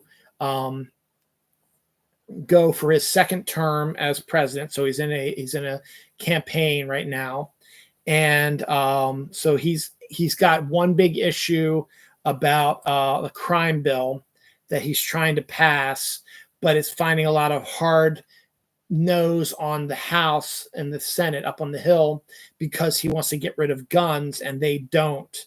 So he's got to try to figure out a way to finagle and move some stuff around, and he needs to pass this crime bill because it's like what is keeping him as president, and being because he was widowed during the first presidential campaign, and they believe that people felt sorry for him, so they elected him as president since his wife died, and that's how he became president. He needs to prove that he deserves to be president by passing laws that he promised he would pass.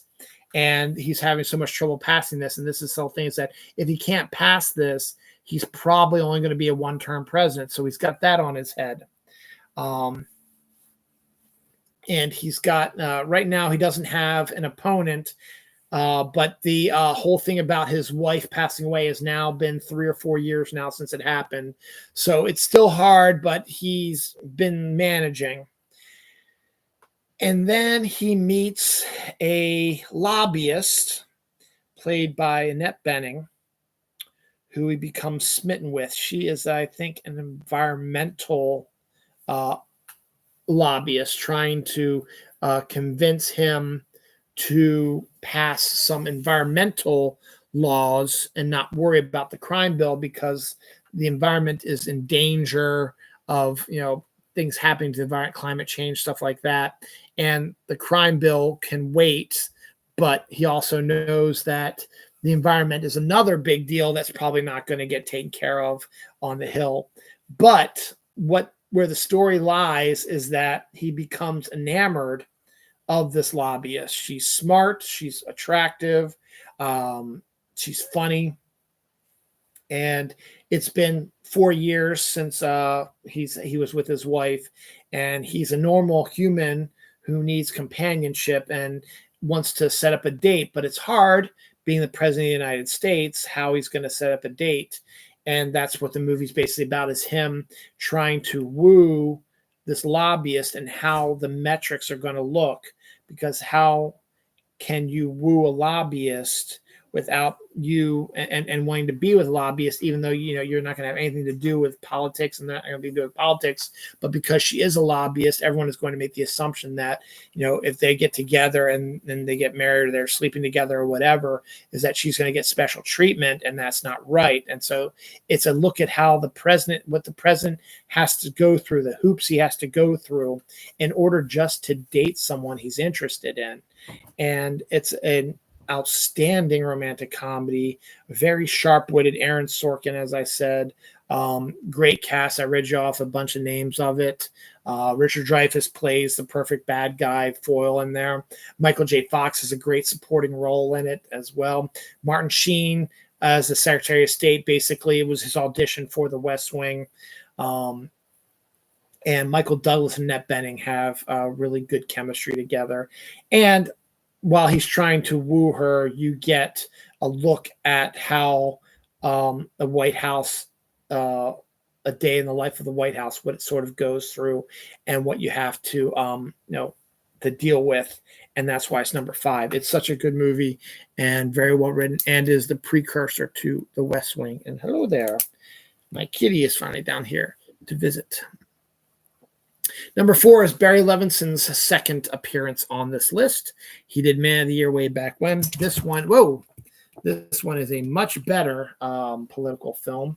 Another political sort of satire, but also very current and up to date, with a great cast. Shot in 30 days. The movie is Wag the Dog, and the basic premise is there's a incumbent president who's getting ready to, again, running for re-election, and he gets involved in a kind of a sex scandal with like a Girl Scout troop sort of thing, and the White House hires somebody to try to make the problem go away, because the election is within a week or a couple weeks, or a month, or I think it's a month, actually, like a month away. So, and he's riding high, but his opponent is using this sex scandal as a way to reduce his hold on the polls and his ability to win the election. And they need to make it go away and have people talk about something else. So they hire Robert De Niro's fixer, who decides that he wants to hire Dustin Hoffman's character, who is a Hollywood producer, to produce a war that will draw people's attention away from the sex scandal and start talking about this war. But the war is not actually real. It is all an illusion. Film was made in the late 90s, so you're starting to have special effects, stuff like that. So Dustin Hoffman decides to produce this war, and he gathers a group of people that he would do, how he would produce a movie to try to produce a war. And they're able to create a war with a small country that no one has really ever heard about, Albania. And they're able to manipulate videos and stuff like that to make it look like, and give it to the newsreels to make it look like it's really happening, and talk to people and promote it with all kinds of stuff. And then it's what everybody is talking about. But then something happens and the sex scandal comes back to the surface again. So now they got to do a sequel to it. So they got to figure out how to extend the war a little bit. Now, this is what they're doing in secret to try to help the president. But the FBI and the Secret Service, stuff like that, they know that there is no war, and they know that they are, for the most part, working with election interference.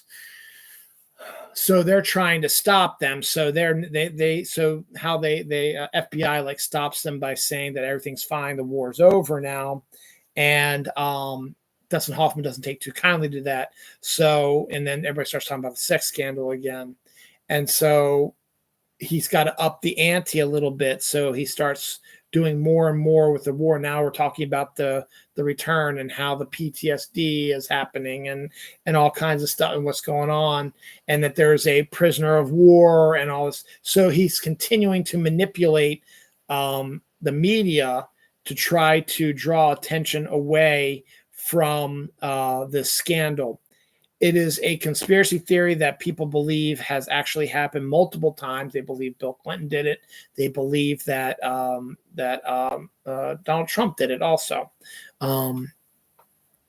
to stop people from talking about a scandal. They create another news story that the cycle will start talking about that as well. But as I said, the government knows about it. They nip it in the bud. So Dustin Hoffman's got to figure out a way to continue it and continue working with it. So De Niro and Hoffman, who haven't really worked together, are perfect together. Anne Heche is in it. Woody Harrelson, Willie Nelson, Dennis Leary, and just a William H. Macy. It's just a really good cast. It is a biting satire that hits a little too close to home, because it's almost as if they read the playbook of some of these presidential candidates who needed to cover up a scandal by creating something else. And it is done perfectly. Kirsten Dunst has a cameo in it as well. And it is done so perfectly, and it is so well done. And the ending hits you like a little bit of a ton of bricks. But it's phenomenal, and I love it. And it's number 4. Honestly, I think it should probably be higher, but number 3 is considered one of the most popular political movies, as I said, on par with Dr. Strangelove, though it is a completely different political movie, but it is one that has been around since the 1940s and still is, kind of, it's hard to really get into it now because of the idealism of that time and of the main character in this movie. Probably wouldn't fly in today's government. But if you want a nice, feel-good political movie that's not vicious and biting or about how terrible the government is or whatever, check out the classic Jimmy. Jimmy, what's the name? I know. Oh, God, I hate that my mind is stupid. Guy from It's a Wonderful Life. 1939. Jimmy Stewart. That's right. Jimmy Stewart, Jean Arthur, Claude Rains, Malula Bondi, Billy Watson, Guy Kibbe, Larry Sims, Harry Carey. Good old-fashioned, old-school actors and actresses. Mr. Smith Goes to Washington, about an idealistic guy from the Midwest who goes to, after winning an election in Washington, goes into work in Congress, and then discovers that Washington is completely different than his cheerful, happy, God-fearing, la-di-da Midwest, which is another thing that is a complete fabrication. Not fabrication, it really did happen. That's the way it was back in the 1939, 1940s, but is now a completely different sort of take on things. But so the idealistic Jimmy Stewart decides that he needs to help clean up Washington. So he tries to figure out ways to battle the corruption and the awfulness that he sees in DC and bring idealism back to, in a world in the Midwest, the idealism of what the United States could be, what the presidency could be, what Congress could be, how he wore, what it's like to be an American, blah, blah, blah. And he goes all off on that in his classic, what is it called? Jesus. Oh, Jesus. I just had it in my head. Oh,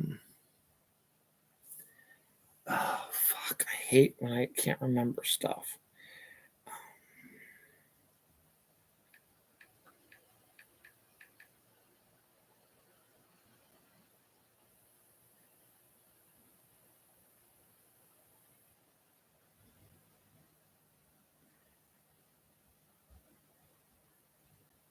Filibuster, that's what it is. So he goes on a filibuster to try to explain what the idealistic world of what the government should be and what America should be and could be, stuff like that. It's something that, again, would not fly today, but in the 1930s, 1940s, right before World War II, it was and right coming out of the Great Depression, it was a way to try to get American nationalism back and get people to remember how great America is, stuff like that. So that's why it's number 3, because it is a hugely idealistic film, and everybody knows about the filibuster. Everybody knows about the movie.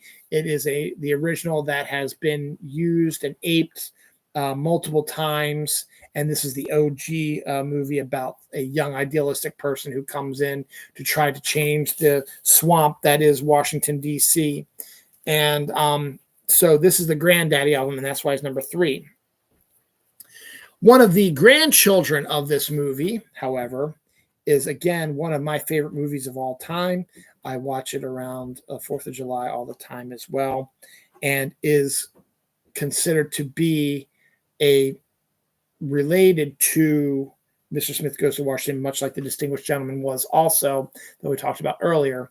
Dave, one of the best political romantic comedies out there. Kevin Kline in a dual role, Sigourney Weaver, directed by Ivan Reitman, Frank Langella, Kevin Dunn, Ben Kingsley, Laura Linney again is in it as well. And then you have lots of Ving Rhames is in it. And you have lots of celebrities that come in. Charles Grodin's in it also. But then you have like the Arnold Schwarzenegger's playing himself, and Tip O'Neill and other members of the Washington Society in the 1990s comes in and play it. And it's a more contemporary 60-year later take on the Mr. Smith Goes to Washington, but with a different take on it. In this one, the President of the United States is a very charismatic, very funny, and up for re-election again, or not up for re-election yet. Has just won re-election barely, almost got busted for some federal crimes that he did, but they've been able to cover it up. And he and his wife, played by Sigourney Weaver as the First Lady, are estranged. She's busy doing her job as a wonderful First Lady because she's got her own things to do. They sleep in separate bedrooms, and he has an affair with a staffer played by Laura Linney. that she basically kind of knows about, but doesn't care because she wants to do this job as the first lady and wants to help people and change the world, sort of thing. So she bears with it and stays with it. But on occasion, the Secret Service employs a double, someone who looks like the president, to appear, to draw attention if someone is trying to kill the president or needs to, or is trying to talk to him about stuff that he doesn't want to talk about. He's a distraction so that the real president can leave quietly, or in this case, stay in the hotel that he's having a speech at. So the Secret Service discovers this guy named Dave, also played by Kevin Kline, who is a dead ringer for the president, but he is a fun-loving, kind of goofy sort of guy who runs an agency, a temp agency who tries to find people jobs. And it doesn't do very well because he's not very good at the job. He ends up just throwing the majority of these people who need temporary jobs on his buddy Charles Grodin, who is a a money guy who does taxes and stuff like that. And he accepts the jobs so that he's paying them off and gives them money and helping his friend, and gets the work done and stuff like that. And on the side, because it's not making enough money for him, he pretends to be the president at local businesses and stuff like that. And he gets paid to portray the president at events. Like we first meet him pretending to be the president at a car dealership where he comes out on a hog, not a motorcycle, an actual hog. Stephen, my stapler, I forget the actor who plays my stapler. He plays the role of the guy who runs the car dealership. It's a small role. Stephen Root, that's who it is. It's a small role, but he's there.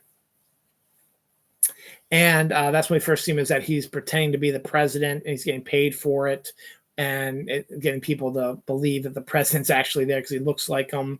But they know it's not really the president, but they don't care. It's just fun to see that. And the businesses are willing to pay him to portray the president. Anyway, Secret Service hears about this, and they convince him to come with them and be a double at this event tonight. So they cut his hair and they color it and give him a little bit of a face makeup and stuff like that. They make him look like the president. And the actual president comes in and sees, almost like looking in a mirror, and says, yeah, this guy will be good. So then the real president does his speech. And then Dave comes out to see him walking out. So everybody sees him leaving to go back to the White House. But in reality, the real president is staying in the hotel to screw his mistress. So then, Dave's heading back, and he's loved what he did, loved doing it, loved actually feeling like the president. And so he's being driven back by the Secret Service agents. When they get a call, the president of the United States has had a stroke while having sex. They don't tell Dave that. But his Secretary of State, played by Frank Langella, says, bring this guy back because I have an offer I want to make for him. So they take Dave back to the White House, where he meets Kevin Dunn and Frank Langella, who are members of the cabinet of the real president. And they convince him. They tell him the president has had a stroke. It's not very good. He might recover, but we need to make sure that our enemies and our friends and the American people believe that the president is still active and is not incapacitated. And so they say, you're going to need to portray the president for a few weeks while we try to figure out if he's going to recover or what we're going to do next. And then Dave is like, what about the vice president? And they say the vice president is mentally unstable, so he can't be the president. So they decide instead to use a lookalike to pretend to be the president. And of course, Dave believes it because he's naive, kind person, believes the best in people. So says, sure, go ahead, I'll do it. And then as he goes to bed, we learn the true story behind it. Frank Langella is evil, and the original the president is also not such a nice guy, and Kevin Dunn is just sort of they're in between. And Frank Langella has been salivating about being president, but he also kind of knows that he would probably never get elected if he tried to run for presidency legally. So he comes up with a plan that says that the president had a stroke, but not a major stroke. Will be up and around in a few days. Then during those few days, they will teach Dave up on how to be president, who the members of his cabinet are, his jobs, what he has to do. But Frank Langella's character, who's Secretary of State, does all the work really for the president anyway. So Dave's really not going to need to do anything except for do public appearances and just make people believe that the president's fine, all that stuff, and stuff like that. So meanwhile, while that's happening, Frank Langella gets to be, kind of the president because he's the one controlling Dave, and Dave's not really, he feels that he should not be allowed to do what the president does because he's just portraying a role. So Frank Langella starts saying that what he'll do is he'll, we'll run him out there for a little bit and build up some stuff, and then we'll figure out a way to get the vice president removed from office.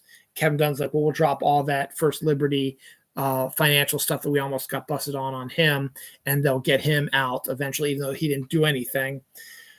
And then Dave will pick Frank Langella as his vice president. And then when the president has another stroke that is a lot worse because it is actually a very bad stroke, he's in a coma right now, Frank Langella as vice president will take over as president of the United States. And if the president dies, then he's legally the president. And that's the plan.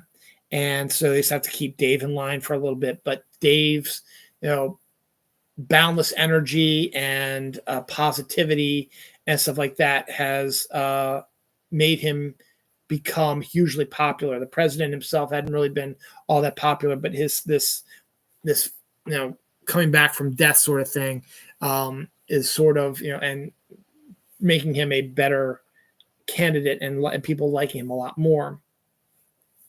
So they try to expand his role a little bit and then try to get him to meet up with the first lady and look like that everything's happy and copacetic.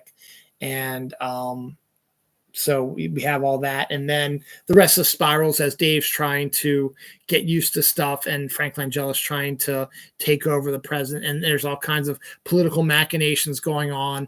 And it culminates in one of the best endings of a film ever. It's a great movie. Ivan Reitman directed it. It's fantastic. I love it. It's one of my absolute favorite movies. Again, I watched it around 4th of July again. It is, as I said, a child of Mr. Smith Goes to Washington, grandchild, and it's ancestor of it, not ancestor, it's like a grandchild or great-grandchild of Mr. Smith Goes to Washington, because this idealistic person comes in, sees that Washington is a cesspool and decides to make some changes for the better, the positivity. Again, shot really well. The story is fantastic. The cameos are great. There's even a joke about one of my previous movies in there, Oliver Stone and Larry King talking about a conspiracy, because Oliver Stone's the only one that believes that there is a different person portraying the president, which in fact he's right about, and that's coming all in the heels of JFK, which is really, really funny. And then the joy. It's fine. Frank Langella is like an unlikable character in the show, in the movie, but when he actually meets the real Tip O'Neill, who was Speaker of the House or had just retired as Speaker of the House at that time, and he has like a small walk-on role and says a line or a couple lines to Frank Langella's character. Frank Langella has, after Tip O'Neill leaves, Frank Langella and Kevin Dunn just have this gloriously happy look on their faces, like, oh my God, we just met the former Speaker of the House. And it's completely different from what his character is in the movie. It's a completely different look. And that it's Frank Langella and Kevin Dunn so excited to actually meet a real politician that they like, and the joy in it as well. And they kept that shot in there. Now, another interesting aspect of the film is that there's a sequence filmed at Camden Yards, which is where the Orioles play, where Dave throws out the first pitch at an Orioles game. They filmed it at Camden Yards before an actual Orioles game in the summer. I was supposed to be at that game. My dad and my sister and I were going to go to that game. We had tickets and everything, but something came up. I forget what it was. It was it was an emergency family matter, something like that. And we had to give our tickets away to, at the time, my sister's, no, it was her husband, right? 93? Yeah. Was my brother-in-law. My brother-in-law and his FBI buddies had come up because my sister was up for doing whatever. I think it was a family thing. And so my brother-in-law and his buddies, the FBI, got our tickets and were actually in the stadium when they filmed the scene that's in Dave of him throwing out the first pitch. So I could have been there, but my brother-in-law was, or is in it. So it's kind of interesting. Dave is one of my favorite political movies. It's probably my favorite political movie of all time, but it's not number one because number one is the epitome of political movies. And the fact that it came out literally like 2 or 3 years after the event that it was talking about made it an even bigger thing and is one of the best political movies out there. Directed by Alan J. Pakula, All the President's Men, Dustin Hoffman, who appeared again on this list, Robert Redford, played Woodward and Bernstein, and it details, I think, is Terry Garr in this one also? No. Someone that looks like her, I think, is. But it details how Woodward and Bernstein, played by Redford and Hoffman, broke Watergate and brought down President Nixon. It leads to all, Jason Robards is perfect as Ben Bradley. It leads to the ups and downs about, how they get the story. And then, things seem to be almost impossible. They're trying to connect the president to Watergate, but it's not quite working. But then they get a break and then they get another break. And they get another break, and then the dam starts to break, but then something happens that knocks them back down. They get Deep Throat involved with it. We see Deep Throat. He tells them the story, and everything goes back up again and down. It's basically, as I said, is literally filmed and made 2 to 3 years after, released 2 to 3 years after Nixon resigned from office. So it was still still part of people's minds and the thinking and this, and they still their thoughts were still fresh on it.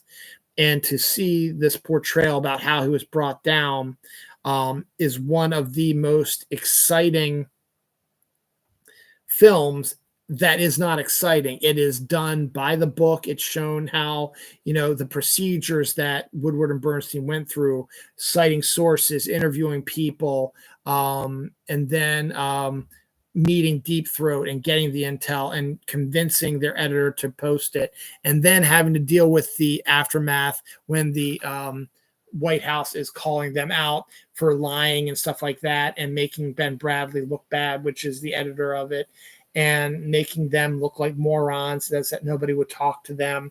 But at the same time, their lives are in danger. People are following them. There are people calling them. Their apartments and houses are bugged. And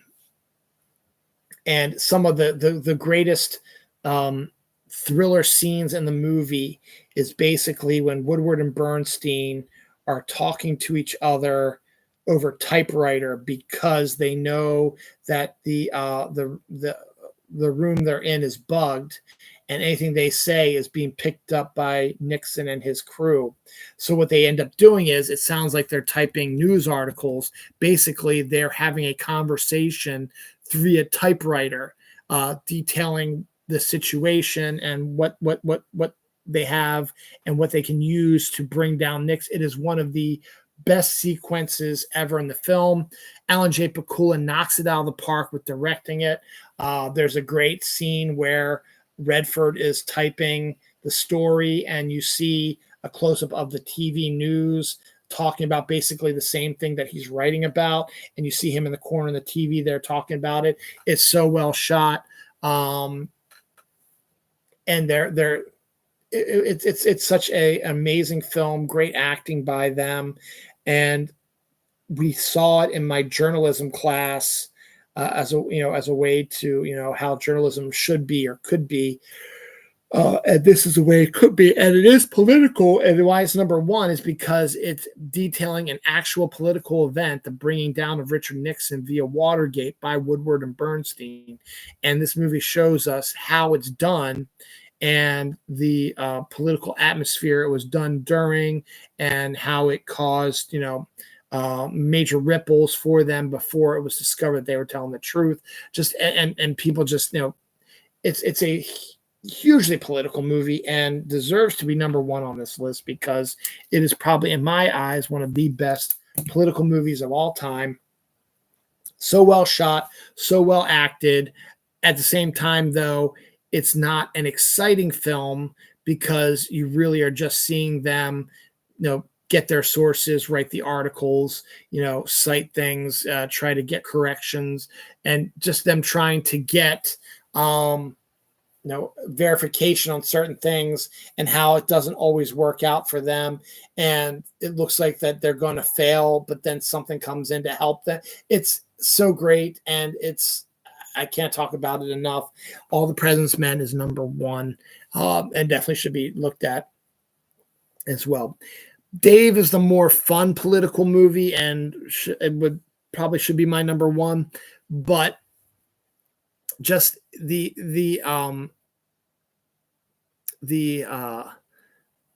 very positive character of Dave in this day and age of political stuff just doesn't seem realistic, and the scenario doesn't even seem realistic. Also, you can make up whatever you want to about the vice president of the United States, but it's still something that he should be involved with because that's his job. And there's a lot of aspects to Dave that just there's something about it, whereas All the President's Men actually did happen. But Dave is the more entertaining movie and the more movie that it is. But All the President's Men it'll teach you how two newspaper reporters and the Washington Post brought down a president of the United States. And I think the mainstream media needs to get back to that because we should not be in the scenario we are in now with our election. I'm not going to go any further on the election. This is it. I just want to do this political movies of all time, best ones. I'm not going to go off on a political rant. I do that enough in my other show, Dylan Knows. All I am going to say is if you have not done it yet, it is your job, your priority, your prerogative as an American to vote in this election, in every election, no matter how small it may seem or insignificant it may seem to you. It is your job to don't just vote, to actually sit down and look at what the candidates are saying. And that's the reason why we're in the boat we are in right now, because if people actually sat down and looked at what the convicted felon was trying to sell you, what they're going to do to you if they get back into office, what is going to happen to this country, I would be hopeful that most smart people would not be voting for the convicted felon. But because they don't pay much attention to it, and that's one of the reasons why they don't vote all the time, they just see the stuff that the media wants you to see, sees all the crazy stuff that the convicted felon does and what he says about the actual person who's going to do a good job of running the presidency in Kamala Harris and running this country. But it's entertainment, and they look at it that way. So the morons who don't even know what he is selling, what he will be doing to you, they just want to vote for him because, hey, I know that guy from TV and he's talking how I like to be because I'm a racist piece of shit. that they're not seeing that they're going to take away your Social Security, which means you will have no money when you get older. Your parents who are on Social Security might be their only means of money. I know it's my mom's only means of money right now. This was saving her. If they repeal Social Security, which they're planning on doing, what's my mom going to do now? She can't go back to work. She's in her mid 70s, and she's going through some cancer stuff, and she's earned the right to be retired. Also, if you're a worker, he's not going to raise minimum wage. He's not going to make your cost of living any better. He's not going to cut taxes for you. In fact, and he's not going to lower prices on gas or groceries. In fact, he's going to increase with his stupid tariff plan that he has no idea what he's talking about. He's also going to cause all kinds of trouble by removing immigrants who do the jobs that normal people don't like to do, farming and stuff like that. And without them, that's going to go downhill and be terrible. If you're a worker, they're going to get rid of overtime. They're going to go to not a 40-hour week, but they're going to go to like 160-hour month. And the businesses can allocate those how they want to, which means you could work, you would be forced to work 14, 16-hour shifts and get paid regular price. And then you get time off at the end. You don't get extra pay at all. You just get your low salary that you have. You get no overtime, no time and a half, no double time, whatever. You just get your regular pay, and you end up working more hours. So you're taking the overtime that you have been, and they're just going to turn that into a regular shift for you. So if you work 8 hours and then you work like 4 hours of overtime, they'll work you 12 hours almost every day without giving you any extra pay. And then they will, once they hit their 160 mark, they will say, okay, you don't work anymore until next month. And you could be off for weeks and not get paid. That's how it's going to work. If you believe in having condoms and birth control pills, stuff like that, that's going to be gone. If you want to have sex with someone, you're going to either have to have them ejaculate on you, or they're going to ejaculate in you and you're going to get pregnant, and there's no